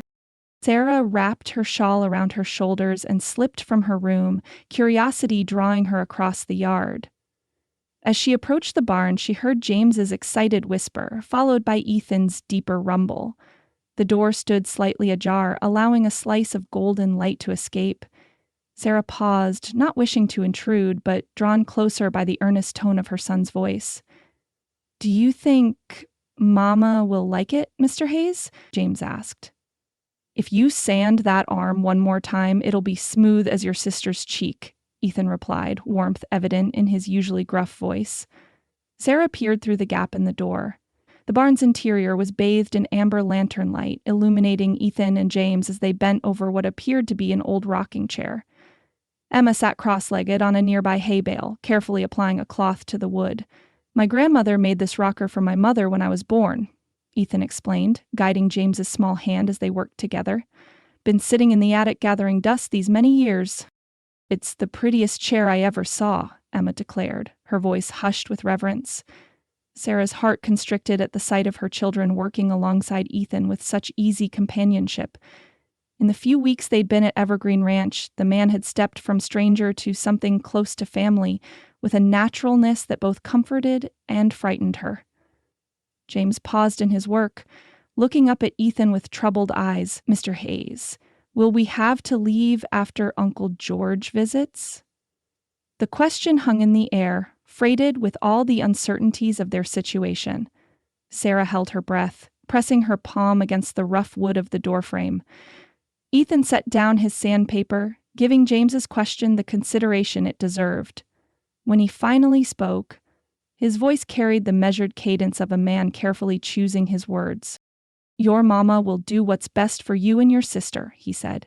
"And whatever she decides, you'll always have friends here at Evergreen Ranch."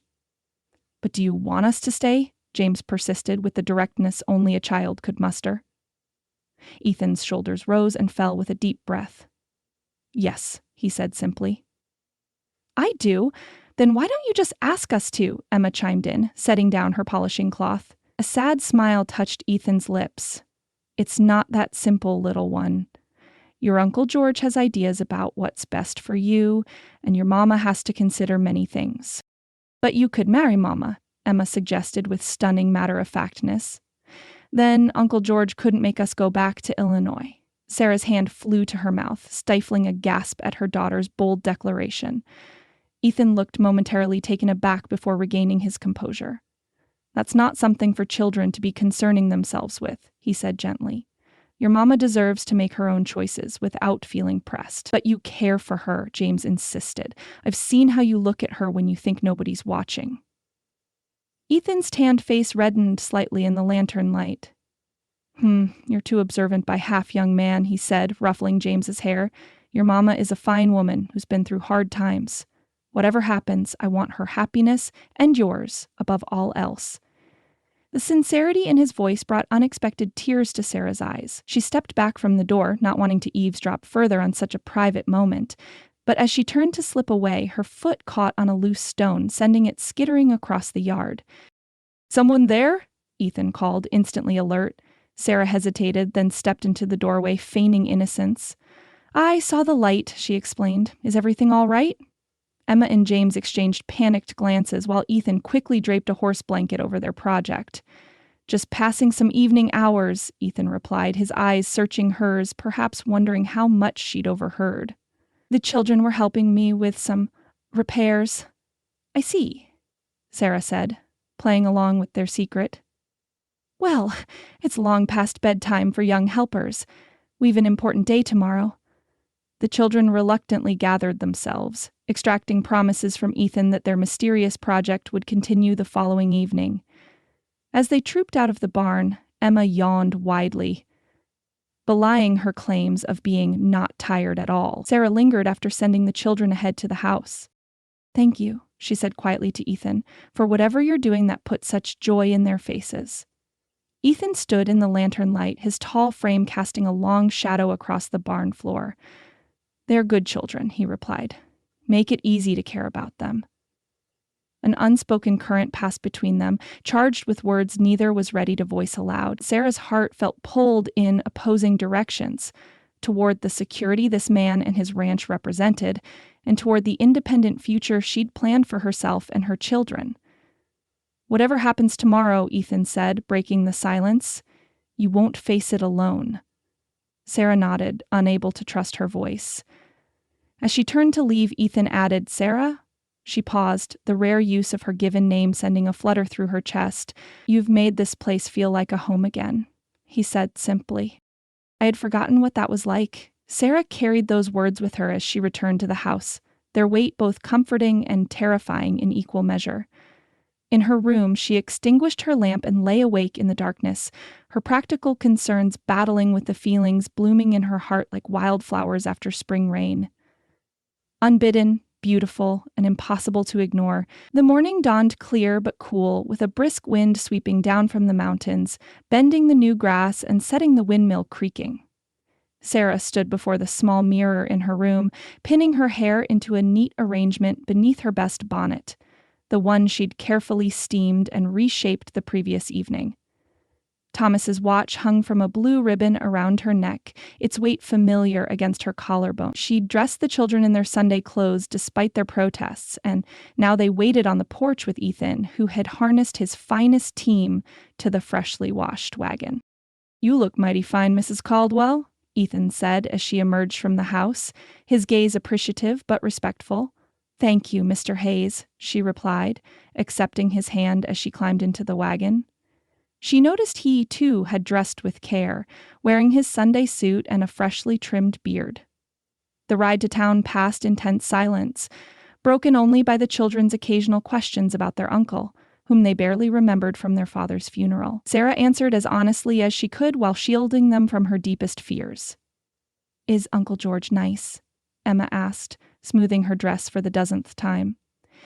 He's particular about how things should be done, Sarah answered carefully. Your father and he were quite different in temperament, though they were raised in the same house. Will he like Mr. Hayes? James wanted to know. Sarah exchanged a glance with Ethan, whose hands tightened almost imperceptibly on the reins. We shall have to wait and see, she replied, unwilling to burden her son with the complexities of adult relationships. Promise Creek came into view, its dusty main street already busy with the day's commerce. The stagecoach wasn't due until noon, but Sarah had wanted to arrive early, steeling herself for the confrontation to come. As they pulled up before the general store, she was surprised to see Reverend Thomas waiting on the boardwalk. Mrs. Caldwell, Mr. Hayes. he greeted them, helping Sarah down from the wagon. "I thought you might arrive early." His kind eyes took in her tense expression, and he added quietly, "Burdens are lighter when shared, my dear." Sarah felt a rush of gratitude for the minister's gentle understanding. "Thank you, Reverend. I confess, I'm not looking forward to this meeting."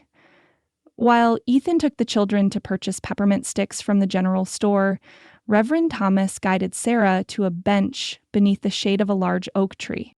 "Clara Wilson mentioned your brother-in-law's imminent arrival," he said. "She can be a formidable gossip, but her heart is in the right place." Despite her anxiety, Sarah smiled. "I've noticed that about Mrs. Wilson." "Would it help to talk about your concerns?" the Reverend asked. "I've some experience mediating family difficulties." The kindness in his weathered face broke through Sarah's careful composure. "He wants to take my children," she confessed, her voice barely above a whisper. "George believes a widowed woman traveling west is unfit to raise them properly. He has paperwork, guardianship documents, though I've refused to sign." Reverend Thomas nodded thoughtfully. "And you fear his claims might have legal standing?" "He's a respected businessman with a fine house and connections to the church elders back home," Sarah replied, twisting her handkerchief between her fingers. "I have only my word and a borrowed wagon." "And a community that has come to value you in a remarkably short time," the Reverend corrected gently. "Plus, the clear evidence of two well-raised, polite children who clearly adore their mother." Sarah blinked back tears at his words. "I just want what's best for them. A chance at education, at a life with possibilities beyond what our small town in Illinois could offer." "And Mr. Hayes?" the Reverend inquired, his tone careful. "What role does he play in your considerations?" A flush warmed Sarah's cheeks.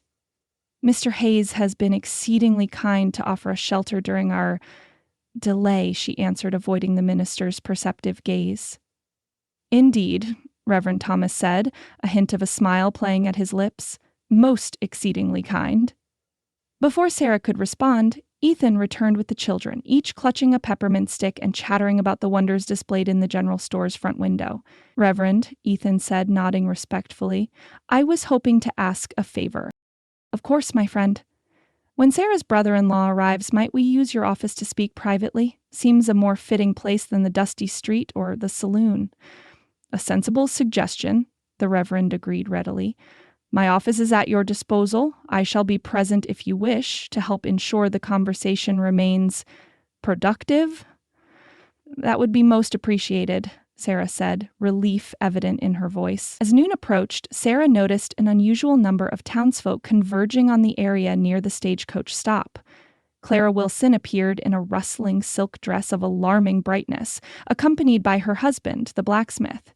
The general store owner and his wife emerged onto their porch, ostensibly to sweep, but clearly interested in the impending arrival. Even the town's judge, a silver-haired gentleman Sarah had seen only at a distance during the Easter service, seemed to be taking an unusually lengthy constitutional along the main street. "Quite a gathering for a Tuesday," Ethan observed dryly. "Word travels fast in Promise Creek," Reverend Thomas replied, "especially when Clara Wilson is concerned about one of her neighbors." "I'm hardly her neighbor," Sarah protested. "We've only just met." "You're living at Evergreen Ranch, attending our church, and your children have charmed half the town," the Reverend explained with a twinkle in his eye. "In Clara's estimation, that makes you family." Sarah watched in amazement as more people gathered, all pretending to have ordinary business in town, but casting supportive glances her way. The enormity of it struck her suddenly. These were no longer strangers, but people who had opened their community to her, people who cared what happened to a widow and her two fatherless children. "I never expected," she began, her voice catching. "That's what community means," Ethan said quietly beside her, "standing together when storms come." The distant rumble of wheels and the jangle of harness announced the stagecoach's approach. Sarah straightened her spine and squared her shoulders, one hand reaching automatically to touch Thomas's watch at her throat. Emma pressed against her skirts while James stood tall beside Ethan, unconsciously mimicking the rancher's stance. As the dust cloud grew on the horizon, Clara Wilson materialized at Sarah's side. My goodness, what a coincidence finding you all here, she exclaimed with theatrical surprise. We've just come to town for supplies, haven't we, Harold? Her husband, a mountain of a man with kind eyes, nodded obediently. Yes, dear, supplies. And is that Judge Parker taking his constitutional? Clara continued. And Dr. Foster checking his pocket watch? My, what a busy day in Promise Creek. Sarah might have laughed at the transparent show of support had her heart not been hammering against her ribs. Instead, she managed a tremulous smile. Thank you, Mrs. Wilson. Clara patted her hand. I never could abide a bully, she said, her usual fluttering manner replaced by steel. And any man who'd try to separate those beautiful children from their mamma is nothing but— The stagecoach thundered into view, its team lathered from the final push into town. As it rumbled to a halt before the hotel, Sarah felt Ethan move imperceptibly closer to her side, a solid presence promising strength for whatever came next. The stagecoach door swung open, and a porter rushed to place the stepping stool. A gloved hand emerged, followed by the immaculate figure of George Caldwell, his city clothes and rigid posture marking him immediately as a stranger to the frontier. His gaze swept the gathered crowd before settling on Sarah and the children, his expression a mixture of determination and disdain. Sarah, he said with a curt nod, I see you received my telegram. Welcome to Promise Creek, Mr. Caldwell, Sarah replied, her voice steadier than she'd dared hope. You've had a long journey. George's eyes flicked to Ethan, noting his protective stance, then to the gathered townsfolk who made no effort to disguise their interest. His lips thinned with displeasure at finding not a vulnerable widow easily cowed, but a woman surrounded by allies. I see you've made acquaintances, he said, the word weighted with disapproval. We have much to discuss regarding the children's future, privately. Indeed we do, Sarah agreed, drawing strength from the community around her. Reverend Thomas has kindly offered his office for our conversation. She gestured toward the minister, who stepped forward with dignified welcome. Mr. Caldwell, I'm Reverend Thomas. We're pleased to welcome you to our town, though I understand your visit comes with difficult matters to resolve. The minister's tone managed to be both courteous and firm. Perhaps you'd like to refresh yourself after your journey before we gather to talk? George clearly hadn't expected such organized resistance. He glanced from Sarah to the Reverend to the watching townspeople, visibly recalculating his approach. An hour to settle at the hotel would be appreciated, he finally conceded. Then we can address this situation. As George collected his luggage and strode toward the hotel, Sarah released a breath she hadn't realized she was holding. Emma tugged at her skirt. Is Uncle George angry, Mama? She whispered. Sarah knelt to her daughter's level, smoothing a stray curl beneath her bonnet. Your uncle is tired from his journey, sweetheart. And sometimes grown-ups disagree about important things without being angry with each other. Is he going to make us go with him? James asked, his young face solemn.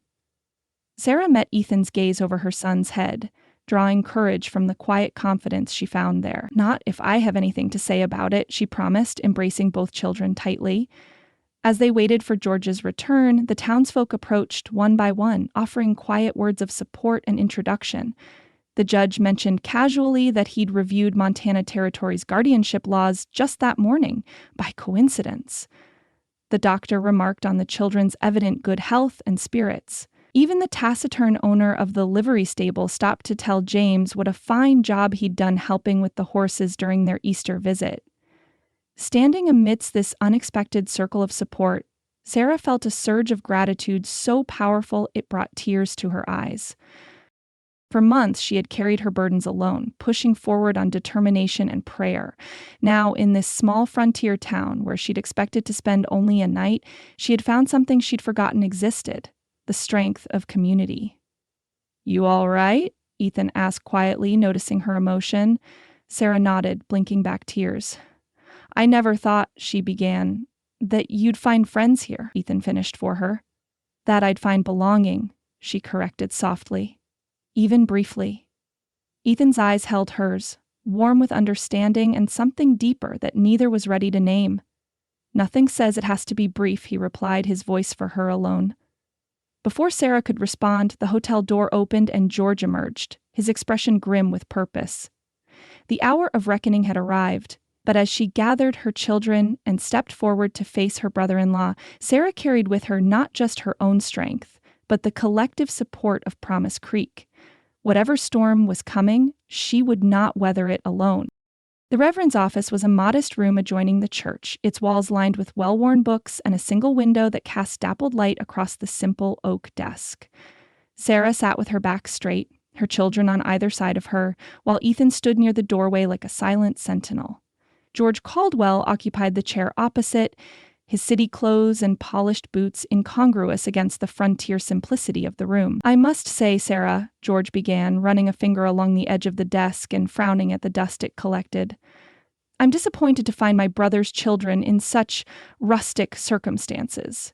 His gaze flicked dismissively around the room before settling on her with cool assessment. "Living with a stranger, no less."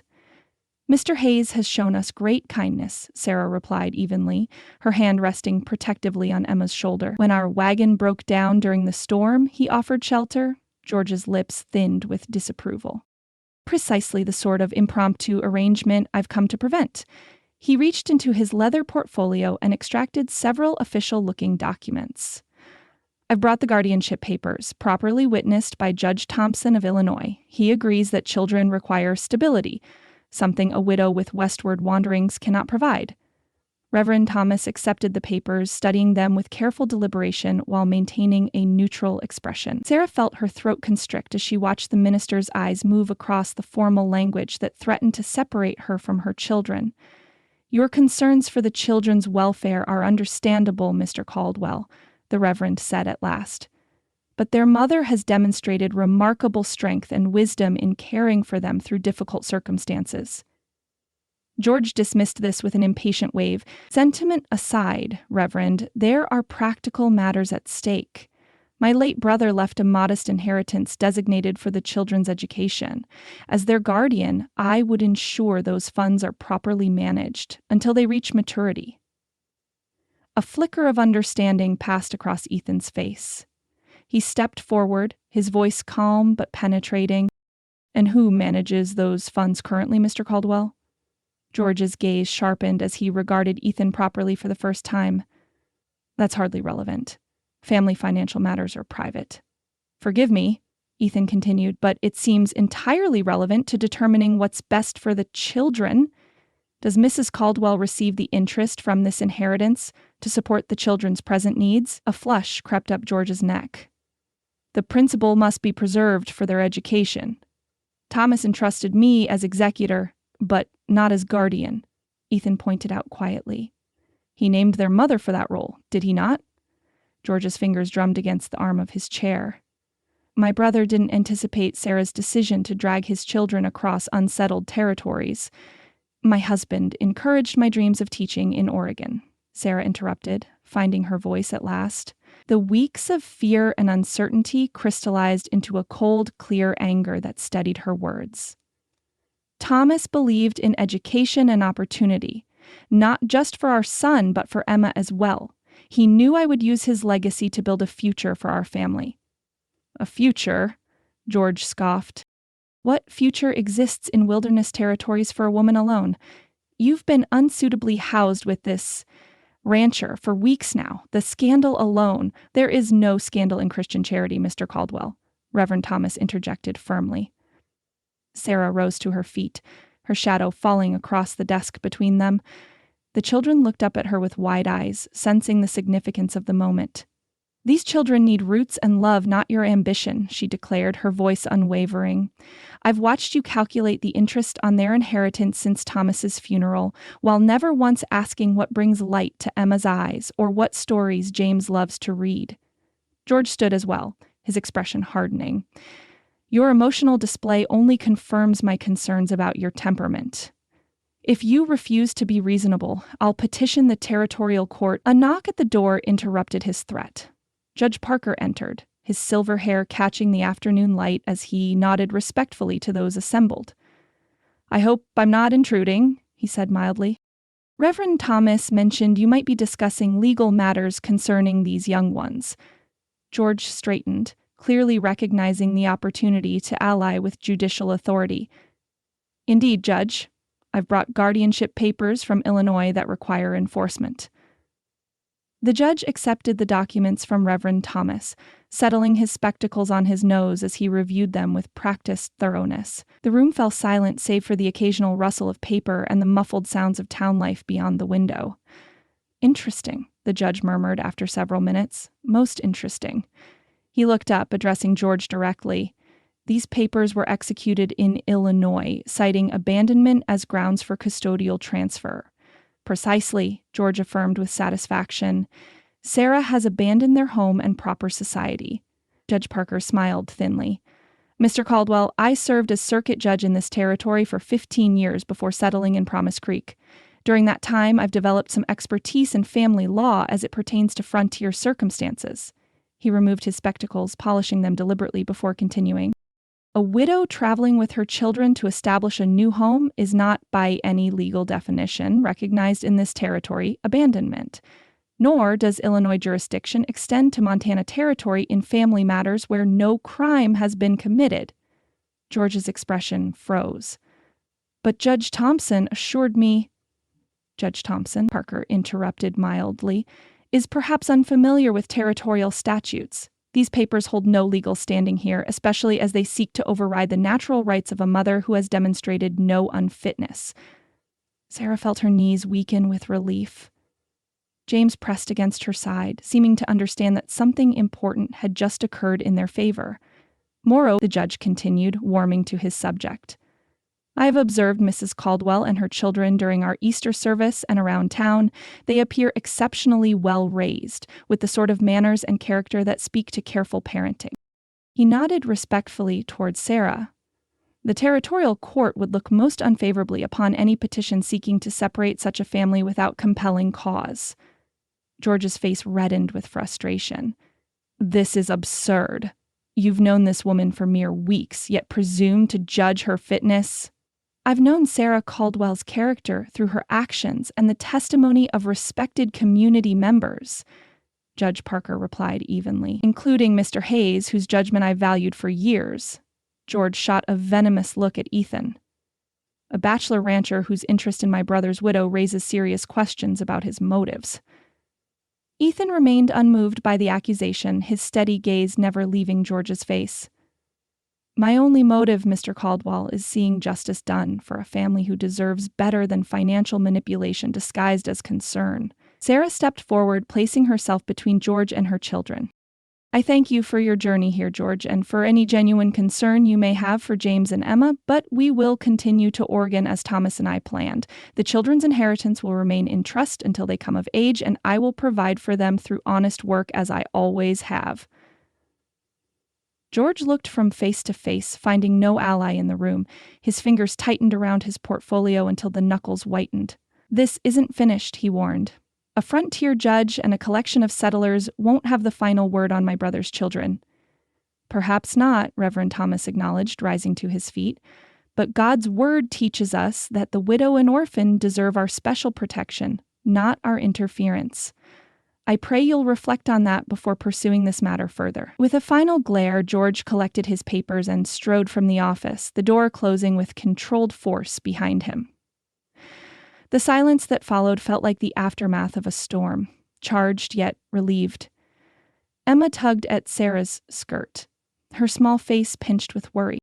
"Is Uncle George very angry with us, Mama?" Sarah knelt before her daughter, smoothing a stray curl from her forehead. "Your uncle is disappointed, sweetheart. Sometimes grown men don't like being told no." "He can't make us go with him," James asked, his voice small but determined. Judge Parker answered before Sarah could, addressing the boy directly. "Young man, the law of this territory respects the bond between mother and child above all others. Your uncle has no authority to separate you from your mother without cause, and there is clearly no cause here." Sarah rose, extending her hand to the judge. "I don't know how to thank you, Your Honor." The elderly man clasped her fingers warmly. "By continuing to raise these fine children with the same care you've shown thus far." He nodded toward Ethan. "And perhaps by considering all the blessings Providence has placed in your path." Ethan stepped forward, his hand coming to rest lightly on James's shoulder. "We should start back to the ranch before dark," he suggested, his voice gentle but practical. "The children have had enough excitement for one day." As they collected themselves to depart, Reverend Thomas touched Sarah's arm. "George may require time to accept this outcome. It might be wise to remain in town tonight. Allow tempers to cool." As if echoing his counsel, a distant rumble of thunder rolled across the sky. Through the window, Sarah could see dark clouds gathering over the mountains to the west, their underbellies purple with the promise of a spring storm. "The Westfield Hotel has comfortable rooms," Judge Parker suggested. "And I believe George took the last stage back east, something about urgent business that couldn't wait." A weight lifted from Sarah's shoulders at this news. George had retreated, at least temporarily. She looked to her children's tired faces, then to Ethan's steady presence beside them. "Perhaps a night in town would be best," she agreed, as the first heavy drops of rain began to patter against the church roof. The storm descended upon Promise Creek with biblical fury, transforming the main street into a river of mud within minutes. Lightning split the darkened sky in jagged bursts, followed by crashes of thunder that rattled the hotel's windows. Sarah stood at the glass, watching sheets of rain sweep across the town, obscuring everything beyond the boardwalk in a gray veil. Behind her, Emma and James had finally succumbed to exhaustion, curled together on the hotel room's narrow bed like puppies in a basket. The day's emotional turmoil had drained them completely, and not even the thunder had roused them from their deep slumber. A soft knock sounded at the connecting door to the adjoining room that Ethan had taken. Sarah crossed the floor, careful not to wake the children, and opened it slightly. Ethan stood in the doorframe, his expression concerned. "Everything all right? That last thunderclap was mighty close." "We're fine," Sarah assured him, though her voice lacked conviction. "The children are sleeping through it somehow." Ethan studied her face in the lamplight. "And you? You've been strong as an oak today." The simple recognition of her struggle loosened something within her chest. Sarah pressed her fingers to her lips, fighting the sudden, overwhelming urge to weep. Ethan hesitated for only a moment before stepping fully into the room, closing the door softly behind him. "Sarah," he said, using her given name with gentle familiarity, "it's over now. You can rest." The kindness in his voice broke the final dam of her composure. Tears spilled down her cheeks as weeks of fear and months of grief came flooding out at once. Her shoulders shook with the force of her silent sobs. Ethan guided her to the small settee beneath the window, away from the sleeping children. Outside, the storm raged on, water streaming down the glass panes like nature's own tears. "I was so afraid," she confessed, her voice barely audible above the drumming rain. "Not just today, but every day since the telegram came. Every day since Thomas died, if I'm honest." "Yet you faced it all," Ethan replied. "Head high, spine straight, protecting your young." Sarah wiped her cheeks with trembling fingers. "I had no choice. They have only me now." A particularly violent crack of thunder shook the building, causing the lamp flame to flicker. In that momentary dimming, Ethan's face appeared softer, the hard lines of frontier life temporarily erased. "You've faced worse storms than George Caldwell," he reminded her. "Lost your husband, packed up your life, headed west with 2 young ones. Takes rare courage, that does." Sarah's hands twisted in her lap. "Sometimes I'm not certain if it's courage or foolishness that drives me. What if George is right? What if I am leading them into uncertainty when they need stability?" "There's different kinds of stability," Ethan said thoughtfully. "A gilded cage is stable, but it ain't living. You're giving them roots in something sturdier than brick and social position. You're rooting them in character and possibility." His understanding, so at odds with George's narrow vision of what her children needed, touched Sarah deeply. Here was a man who could see beyond convention to the heart of what mattered. "My greatest fear isn't George," she admitted, her voice dropping to a whisper. "It's depending on someone again, only to lose them. I'm not sure I could bear it a second time." The confession hung between them, raw and honest as the storm outside. Ethan was silent for a long moment, his gaze fixed on the rain-streaked window. When he finally spoke, his voice carried the weight of careful consideration. "Loss is the rancher's constant companion," he said slowly. Drought takes the crops, winter takes the calves, time takes our strength. But we plant again each spring because a life without hope ain't much of a life at all. He turned to face her fully, his expression stripped of its usual reserve. I spent years avoiding attachments, figuring that was safer. All it got me was an empty house and silence so deep it had weight. A flicker of lightning illuminated the room, catching the vulnerable sincerity in his eyes. Sarah felt something shift within her chest, as if pieces of her broken heart were realigning in a new pattern. Ethan moved from the settee to kneel before her, his large, calloused hands tentatively taking hers. The gesture, so humble and unguarded from a man of such strength, brought fresh tears to her eyes. "I can't promise we won't face storms," he said, his voice rough with emotion. "But I can promise to weather them beside you, if you'll have me." Lightning flashed again, brighter and closer, briefly illuminating their joined hands and their faces. Hers tear-streaked, his open with hope and fear in equal measure. In that electric moment of clarity, Sarah saw not just the offer being made, but the man making it. His strength, his wounds, his capacity for tenderness that had been tucked away like the Bible in his drawer, dusty from disuse, but not destroyed. The thunder that followed seemed to shake the very foundation of the building, a physical echo of the trembling in Sarah's heart. Words failed her as she looked into Ethan's face, seeing there not the convenient arrangement he'd proposed days earlier, but something far more profound, a love born of shared struggle and growing respect. The storm crashed around them, but within the small hotel room, a different kind of tempest swirled, one of possibility and fear, of pasts released and futures glimpsed. Sarah's lips parted, but before she could form a response, a sleepy voice came from the direction of the bed. "Mama, is that thunder?" Emma sat up, rubbing her eyes drowsily, her braid unraveling across one shoulder. Ethan released Sarah's hands and rose smoothly to his feet, the private moment suspended between them like the charged air before lightning strikes. "Just a spring storm, little one," he said, his voice remarkably steady. "Nothing to fear." Sarah crossed to the bed, tucking the blankets around her daughter's shoulders. "Try to sleep, sweetheart. We're all safe and dry here." "Is Mr. Hayes staying with us?" Emma asked, already drifting back toward slumber. Sarah glanced back at Ethan, who stood silhouetted against the storm-dark window. The question hung in the air, layered with meanings neither had fully spoken aloud. "Mr. Hayes is nearby," Sarah answered carefully. "Now close your eyes. Morning will come soon enough." As Emma nestled back beside her brother, Sarah returned to where Ethan waited by the connecting door. The storm's fury had begun to abate, the thunder now a more distant rumble, the rain softening from deluge to steady patter. "Ethan," she began, his name still unfamiliar on her lips. He raised a hand gently. "There's no hurry for your answer, Sarah. What I've offered won't change with the weather." His eyes held hers, steady and sure. "Some questions deserve the light of day for proper consideration." Sarah nodded, gratitude warming her chest at his understanding. "Then we'll speak tomorrow." "Tomorrow," he agreed, a small smile touching his lips. "After the storm."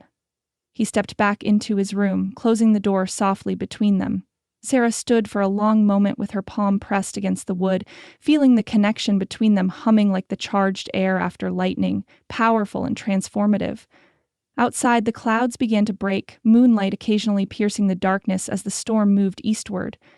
Sarah returned to the window, watching the play of shadow and silver light across the glistening town. Inside her heart, a similar interplay of darkness and illumination shifted and settled, revealing a path forward she hadn't dared imagine. When she finally lay down beside her sleeping children, Sarah felt a curious peace stealing over her. Not the resolution of all questions, but the certainty that whatever storms tomorrow might bring, she would no longer face them alone. Chapter 8. Easter Promise. Sarah woke to the pearl-gray light of dawn filtering through the thin hotel curtains. For a moment she lay perfectly still, listening to the soft breathing of her children nestled beside her. The storm had cleared during the night, leaving behind the fresh-washed scent that followed spring rain. Unlike the tumultuous days that had preceded it, this morning brought a curious calm. The doubts that had plagued her for so long had settled during the night like silt in a still pond, leaving her thoughts clear and her heart certain. She slipped from the bed, careful not to disturb Emma and James. After splashing cool water on her face from the porcelain basin, she dressed quickly in her navy blue dress, the same one she'd worn to face George yesterday. But today, the garment felt different against her skin, as if she herself had been transformed overnight. Sarah paused at the small mirror, studying her reflection. The woman who gazed back had the same chestnut hair and gray eyes she'd always possessed, yet something had shifted in her countenance. A calm resolve had replaced the shadow of fear that had lingered there for months. Moving silently, she checked that the children were still sleeping before stepping into the narrow hallway and making her way down the hotel's creaking stairs. The lobby stood empty at this early hour, the desk clerk dozing in his chair. Through the front windows, she caught a glimpse of a familiar broad-shouldered silhouette on the porch. The morning air carried the freshness that follows rain, the world scrubbed clean and glistening. Puddles dotted the muddy street, reflecting the pale blue sky where the storm clouds had retreated to distant hills. A chorus of birdsong welcomed the new day as Sarah stepped onto the hotel's covered porch. Ethan sat in one of the wooden rocking chairs, his attention fixed on the sunrise, painting the eastern horizon in strokes of gold and rose. He wore the same clothes as yesterday, his hair still bearing the impression of his hat, though the hat itself rested on his knee. He hadn't shaved, and the shadow of beard emphasized the strong line of his jaw. He sensed her presence without turning, his shoulders straightening slightly. Sarah moved forward without hesitation, her decision made sometime during the night vigil when she'd lain awake listening to the rain diminish and watching her children sleep. Without a word, she settled into the empty chair beside him and slid her hand into his. Ethan's fingers closed around hers, work-roughened yet infinitely gentle. He turned to look at her then, his eyes searching her face with a question he didn't voice aloud. Sarah met his gaze steadily, allowing him to read the answer in her eyes. The years of loneliness reflected in his expression began to recede, like shadows before the advancing dawn. "The children will be overjoyed," she said softly, a smile warming her lips as she accepted the proposal he'd offered during the storm. The transformation of Ethan's face was something Sarah knew she would remember until her dying day. The habitual lines of solitude and reserve melted away, replaced by a smile so radiant it seemed to erase years from his countenance. Joy illuminated his features from within, making him appear almost boyish despite the weathered evidence of frontier life. "Sarah," he said, her name emerging as half-whisper, half-prayer. "Are you certain?" She squeezed his hand, finding unexpected strength in the simple connection. "As certain as the sunrise," she replied. "What began as shelter from a storm has become something I never thought to find again. A chance for a true home, for all of us." His free hand covered hers, enfolding her fingers in his warmth. "I'll spend every day trying to be worthy of this trust," he vowed, his voice rough with emotion. They sat in companionable silence as the sun climbed above the distant ridgeline, casting long shadows across the awakening town. Finally, Sarah spoke again, practical concerns emerging now that the heart's decision had been made. "The children will need time to adjust to the idea," she said thoughtfully, "though I suspect they've been hoping for this longer than we have." Ethan's low chuckle confirmed her assessment. "James asked me straight out last week if I intended to marry his mama. Said a proper rancher needs a family according to stories he's read." Sarah laughed softly, imagining her serious-minded son dispensing such adult wisdom. "They've grown attached to you and to Evergreen Ranch." Her expression sobered slightly, and, with George still determined to interfere, "A marriage would secure your position legally," Ethan acknowledged. "But Sarah, I don't want you accepting me from necessity." "This isn't about George or legal protection, no," she agreed, meeting his eyes once more. "It's about finding home in unexpected places. About second chances neither of us thought to have." The town was coming to life around them, a shopkeeper sweeping his boardwalk, the blacksmith lighting his forge, the distant crowing of a rooster greeting the day. From the direction of the church came the familiar figure of Reverend Thomas, making his morning rounds. As if by unspoken agreement, they rose together, hands still joined, and stepped down from the porch to meet him. "Good morning to you both," the Reverend greeted them, his kind eyes taking in their clasped hands with pleased understanding. "I see the storm has passed and left a fine day behind." "Indeed it has, Reverend," Ethan replied, "in more ways than one." Sarah felt a blush warm her cheeks under the minister's knowing gaze. "We were hoping to speak with you, Reverend Thomas, about performing a service this afternoon." The older man's face creased with a smile that held no surprise, only satisfaction. "I believe the Lord prepared me for this request," he said, patting his pocket. "I took the liberty of bringing the necessary papers when I came to town yesterday." "We don't want anything elaborate," Sarah hastened to add. "Just a simple ceremony, with the children present. And perhaps a few of the good folk who've become friends," Ethan suggested, glancing at Sarah for confirmation. She nodded, warmth spreading through her chest at this evidence of how completely Ethan had reconnected with his community. The solitary rancher who had reluctantly offered them shelter weeks ago had been transformed by the same providence that had guided their broken wagon to his door. "I'll make the arrangements," Reverend Thomas promised. "Shall we say 4 o'clock? That will give time for word to spread and for certain preparations ladies like Mrs. Wilson will insist upon." As they finished their conversation, agreeing on the details, Sarah glanced up at the hotel to see two small faces pressed against the second-floor window. Emma waved excitedly while James maintained a more dignified observation, though his smile was visible even at a distance. "I believe our audience is awake," Sarah said, nodding toward the window. Ethan followed her gaze, his expression softening at the sight of the children. "Shall we go tell them the news?" Sarah squeezed his hand once more before releasing it. "I'll meet you in the dining room after I've helped them dress. Some conversations are best had over breakfast." As she climbed the stairs back to their room, Sarah felt lightness in her step that had been absent for longer than she could remember. Beyond the practical considerations, the security for her children, the legal protection a marriage would provide, lay the simple truth that had crystallized during the night. She had found not just shelter, but belonging with this quiet, honorable man. Providence, it seemed, worked in ways more mysterious and more merciful than she had dared to hope.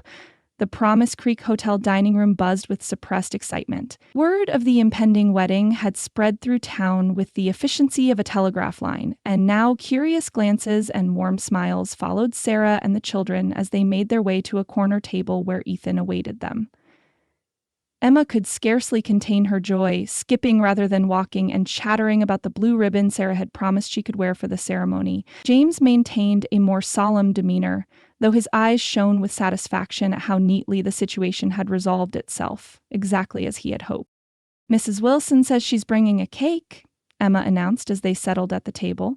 "And Miss Rebecca from the millinery shop is making you a special flower arrangement to carry, Mama."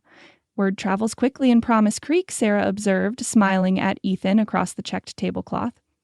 "Especially when Clara Wilson's involved," he agreed, the warmth in his eyes as he regarded her sending a pleasant flush to Sarah's cheeks. Their breakfast arrived, hearty portions of flapjacks with maple syrup that immediately captured the children's attention. Sarah had just reached for the coffee pot when the dining room door swung open with deliberate force.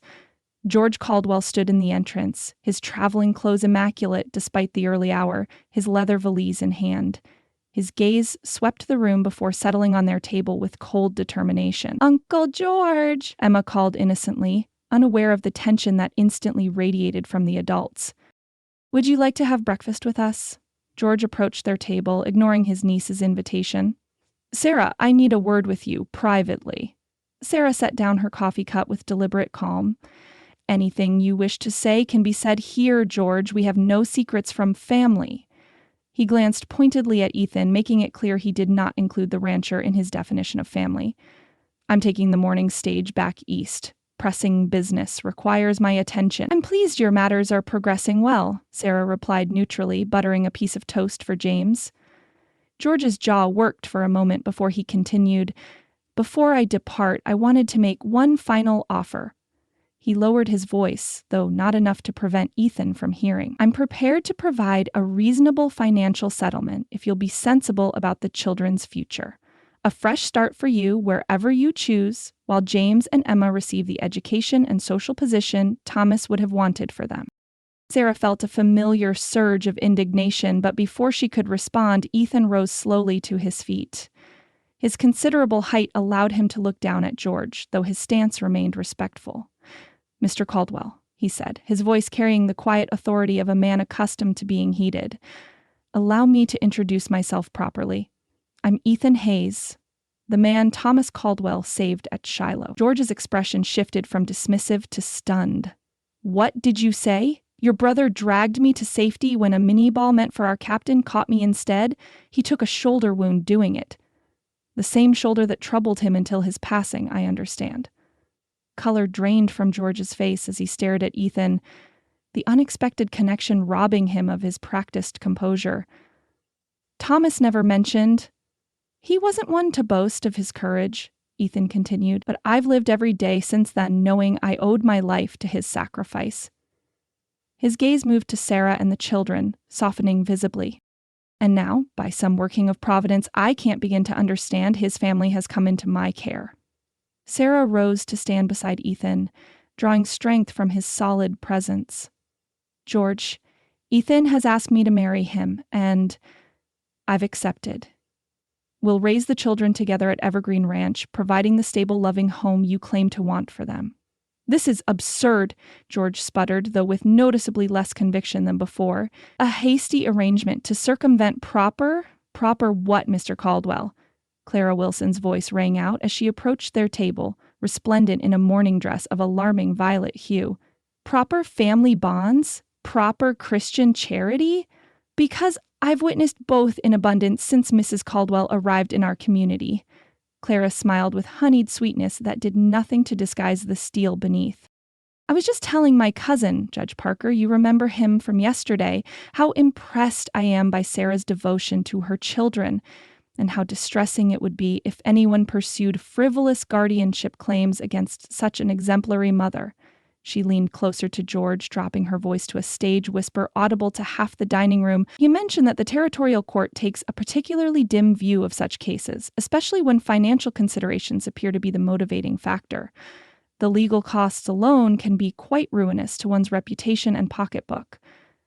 George looked from Clara's determined smile to Sarah and Ethan's united front, the last of his bluster failing him. "I see I've been mistaken about certain matters," he managed stiffly. "Perhaps a more thorough consideration of the situation is warranted." "A wise conclusion," Clara agreed brightly. Sarah stepped forward, unwilling to end this chapter of their lives with bitterness. "George, I know you believed you were acting in the children's best interest," she said, offering this olive branch despite his actions. "You're welcome to visit us at Evergreen Ranch whenever you wish. They should know their father's family." For a moment, something like genuine emotion flickered across George's features. He glanced at James and Emma, who watched the adult conversation with wide, confused eyes. "Perhaps someday," he said at last, "when my business affairs allow." He straightened his jacket, composure gradually returning. "I should prepare for the stage. It departs within the hour." "We'll walk with you," Sarah said, surprising both George and herself with the offer. "Children, finish your breakfast quickly. We'll see your uncle off on his journey."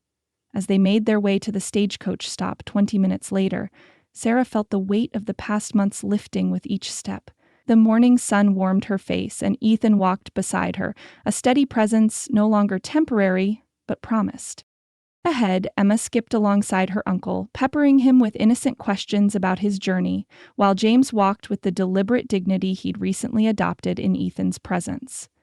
The stage was already being loaded, trunks and parcels secured on top as the fresh team stomped impatiently in their traces. "Will you write to us, Uncle George?" Emma asked, reaching for his hand without hesitation. Something in George's expression shifted as he looked down at his niece's upturned face. "If you wish it," he said, awkwardly patting her hand. "Your mother can send your direction once you're settled." "We're going to live at Mr. Hayes's ranch," James informed him seriously. "He's going to marry Mama, and we'll have horses of our own." George glanced at Sarah and Ethan, a complex mixture of emotions crossing his face before he nodded slightly. "I see," he said, his tone carefully neutral.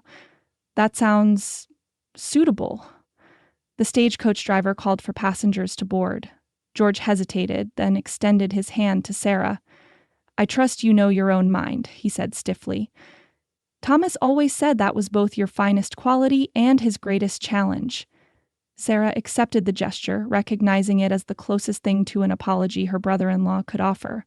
"Safe travels, George. The children and I will remember you in our prayers." After a formal handshake with Ethan, George climbed aboard the waiting stage. As the driver cracked his whip and the wheels began to turn, Emma and James waved enthusiastically, unaware of the significance of this departure or the battle that had been fought on their behalf. "Goodbye, Uncle George," Emma called. "Don't forget to write." Sarah watched the stagecoach rumble down the muddy street, growing smaller with distance until it disappeared around a bend. An era of her life was leaving with it, the last ties to the small Illinois town where she had been a different woman, living a different dream. "Are you all right?" Ethan asked quietly, his hand coming to rest lightly at the small of her back. Sarah turned to him, her heart full as she gazed at the future that now stood before her, solid, real, and entirely unexpected. "More than all right," she assured him, her smile reaching her eyes. "I feel as though I can finally breathe freely again." "Can we go see Reverend Thomas now?" Emma interrupted, tugging at Sarah's skirt. "Mrs. Wilson said she needs to measure you for flowers or something like that." Ethan laughed, the sound rich and unburdened. "I believe we're about to discover that a frontier wedding may be simpler than city affairs, but no less surrounded by womenfolk with definite opinions." As they walked toward the church, James fell into step beside Ethan, while Emma danced ahead, already planning her role in the ceremony. Sarah watched them, her children, and this man who had opened his home and heart to them, and felt a surge of gratitude so powerful it briefly robbed her of breath. The morning sun glinted off Thomas's watch, still suspended from its ribbon around her neck. For a moment, Sarah imagined she could feel her late husband's blessing, as if the hand of Providence that had guided them to Ethan's door had been Thomas's all along. "What are you thinking?" Ethan asked, noticing her momentary introspection. Sarah smiled up at him, no longer afraid of the emotions that swelled within her chest. "That Easter truly is a season of renewal," she said softly, "and that some promises, once broken, can be remade stronger than before." His eyes, warm with understanding, held hers as they walked together into the future neither had imagined possible just weeks before.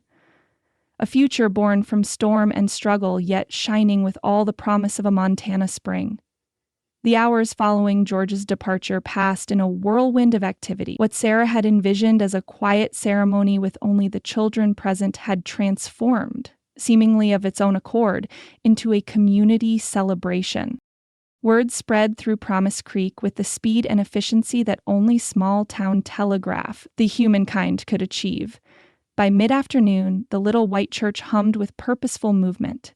Ladies from the sewing circle appeared with armfuls of fresh-cut spring wildflowers, filling tin buckets and mason jars that lined the aisle and adorned the rough-hewn altar.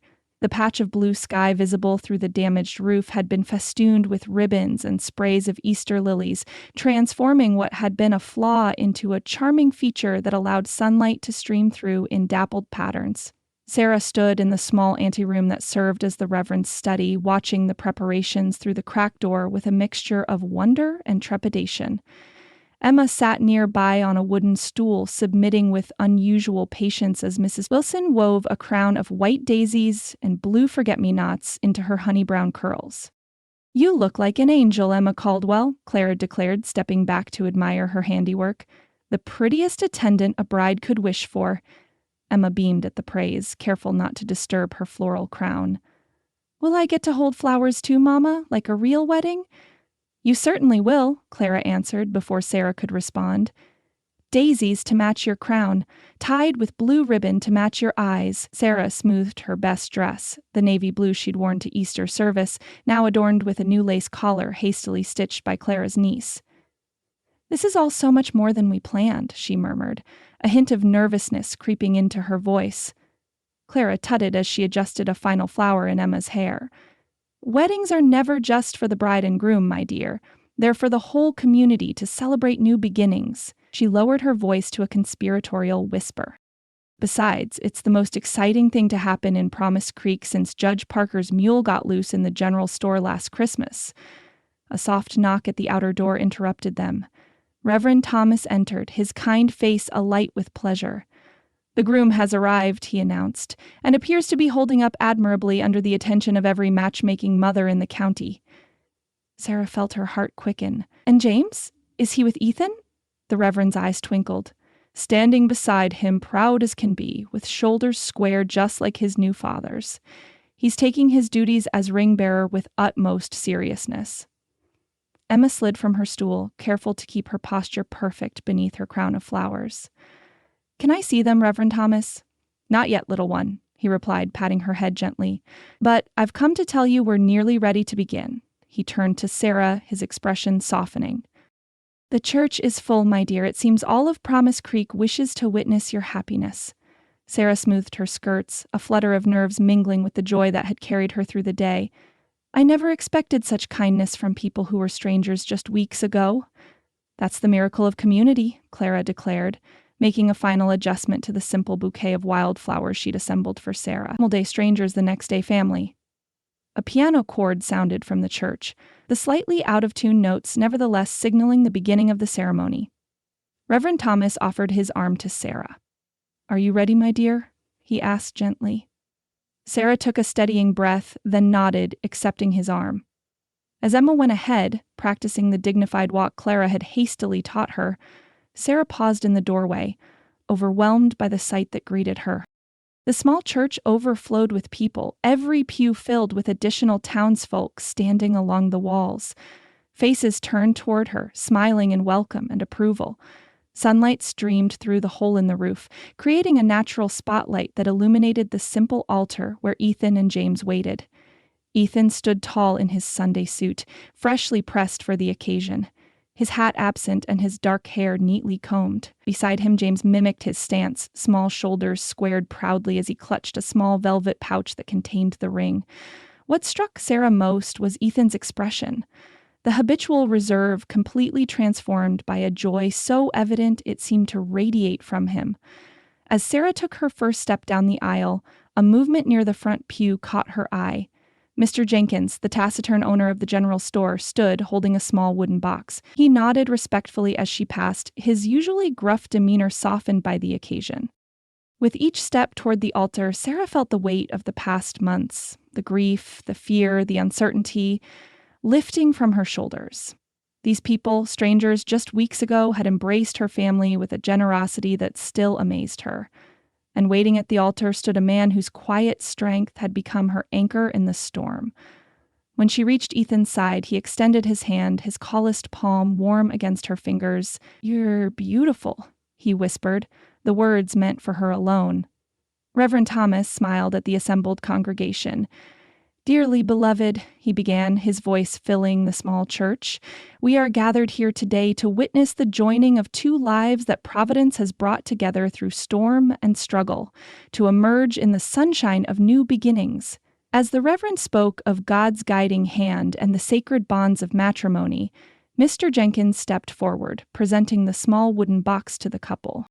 "From all of us at Promise Creek," he said, his gruff voice softened with emotion, "a modest gift to mark the beginning of your time together."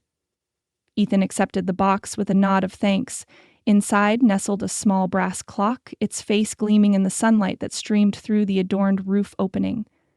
"Time moves differently when shared with those we love," Mr. Jenkins added, his weathered face creasing with an unaccustomed smile. "May you count its passing in blessings rather than minutes."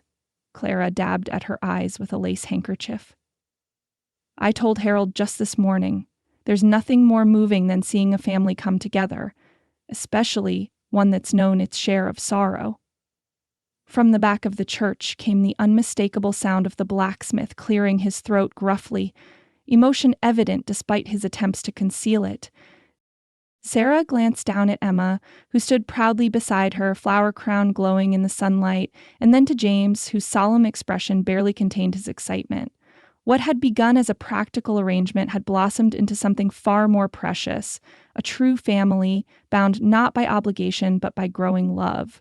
As Reverend Thomas prepared to lead them in their vows, Sarah's gaze met Ethan's, finding in his steady blue eyes all the promise of the future they would build together. Ethan Hayes, Reverend Thomas intoned, his voice carrying to the rafters of the small church, do you take this woman to be your lawfully wedded wife, to love and to cherish in plenty and in want, in joy and in sorrow, in sickness and in health, as long as you both shall live? Ethan's hand tightened around Sarah's, his gaze never leaving her face. I do, he answered, his deep voice ringing clear and certain through the hushed church. And you, Sarah Caldwell, do you take this man to be your lawfully wedded husband, to love and to cherish in plenty and in want, in joy and in sorrow, in sickness and in health, as long as you both shall live? Sarah felt a single tear trace down her cheek as she answered, I do. The words emerged steady and true, carrying all the hope she'd once thought lost forever. The ring, if you please, the Reverend prompted gently. James stepped forward, his small face solemn with the importance of his task. He carefully opened the velvet pouch, revealing a simple gold band that caught the sunlight streaming through the adorned roof opening. Ethan purchased it from Mr. Greeley's jewelry counter this morning, James whispered to his mother, loud enough for the front pews to hear and smile. I helped him choose it. Ethan took the ring with a wink of thanks to the boy, then turned back to Sarah. With this ring, he said, following the Reverend's prompting, I thee wed, and pledge to you my faith and my protection, my home and my heart for all the days of our lives. As he slid the ring onto her finger, Sarah felt its weight, not as a burden, but as an anchor, securing her to this new life they would build together. What God has joined together, let no man put asunder, Reverend Thomas proclaimed. Then, with a warm smile, he added, before I pronounce you husband and wife, I believe there is one more special element to this ceremony. He gestured to Emma and James. Children, would you come forward? The children stepped closer, Emma's flower crown slightly askew with excitement, James standing tall beside Ethan.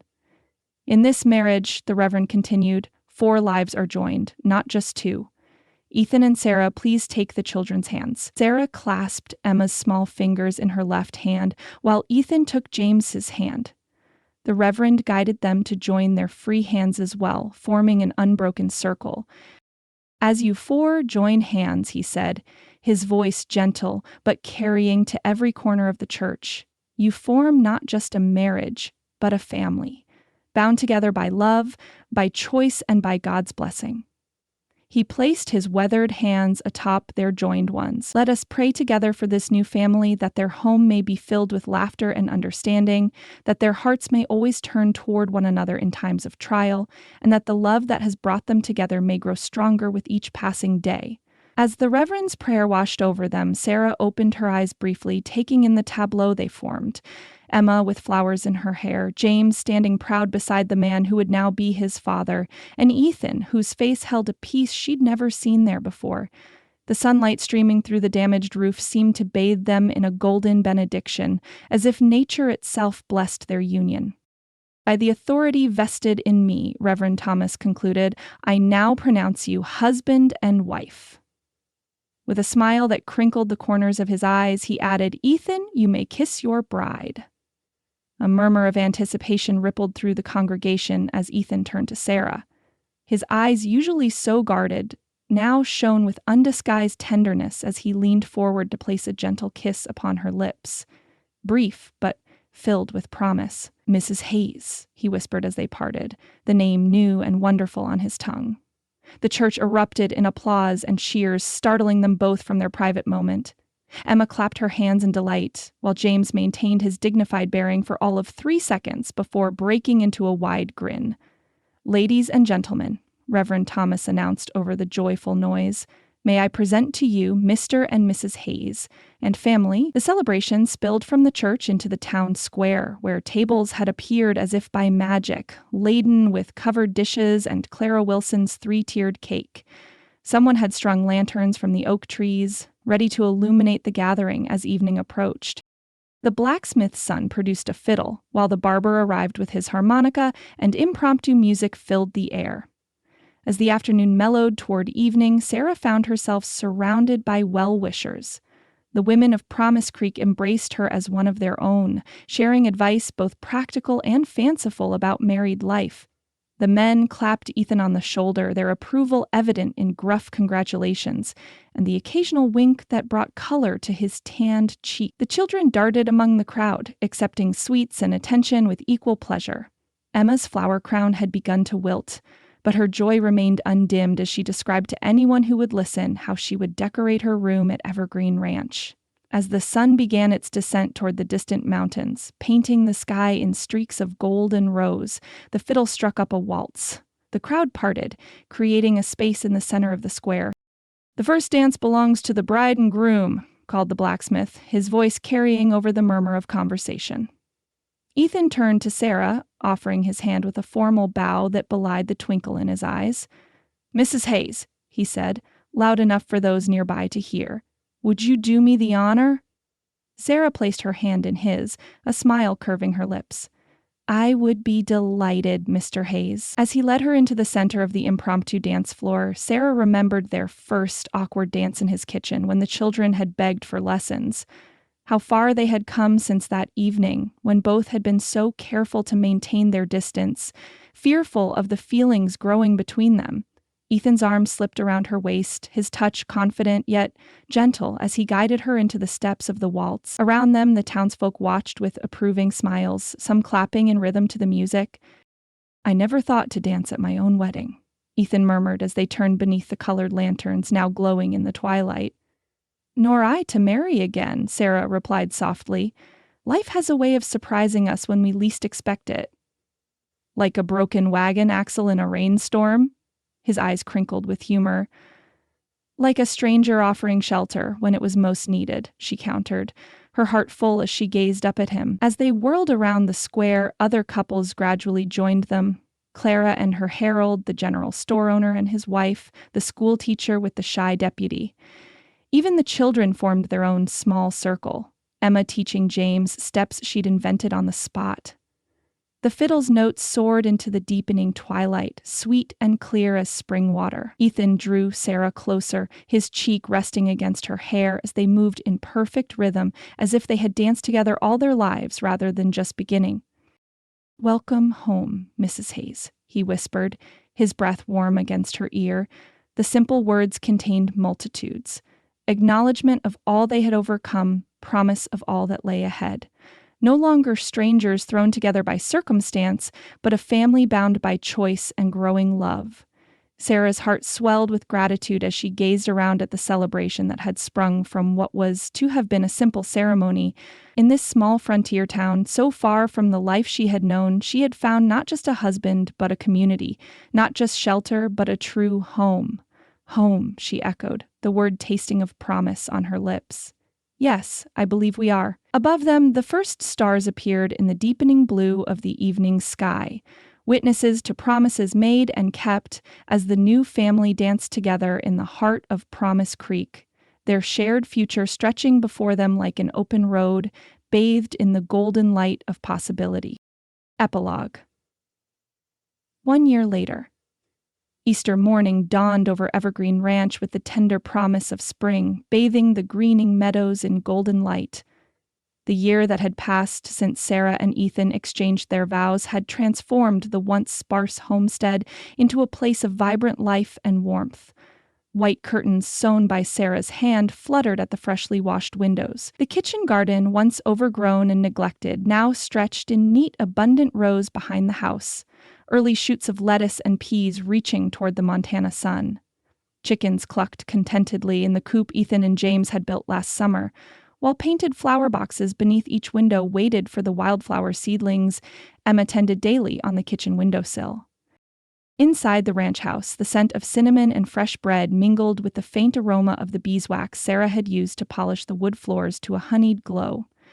The walls, once bare save for Ethan's father's ancient rifle, now held framed samplers, pressed wildflowers, and a charcoal sketch of the children that a traveling artist had drawn at last autumn's harvest festival. "James, have you polished your boots?" Sarah called up the narrow staircase, adjusting the tiny cotton cap on her newest treasure's head. "The wagon leaves in 20 minutes." 3-month-old Hope gurgled in her mother's arms, her rosebud mouth working in a toothless smile that never failed to melt Sarah's heart. Her wispy hair held hints of Ethan's darkness rather than Sarah's chestnut brown, but her eyes were the same clear gray as her mother's. Wise eyes, Ethan called them, claiming the infant saw straight into a person's soul with her solemn gaze. Emma appeared at the foot of the stairs, resplendent in her Easter dress of robin's egg blue, a matching ribbon securing her braid.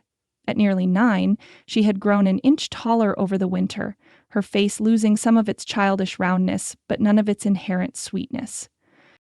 "Doesn't Hope look beautiful, Mama?" she asked, gently touching the lace-trimmed christening gown that all 3 children had worn. "Do you think she knows it's Easter?"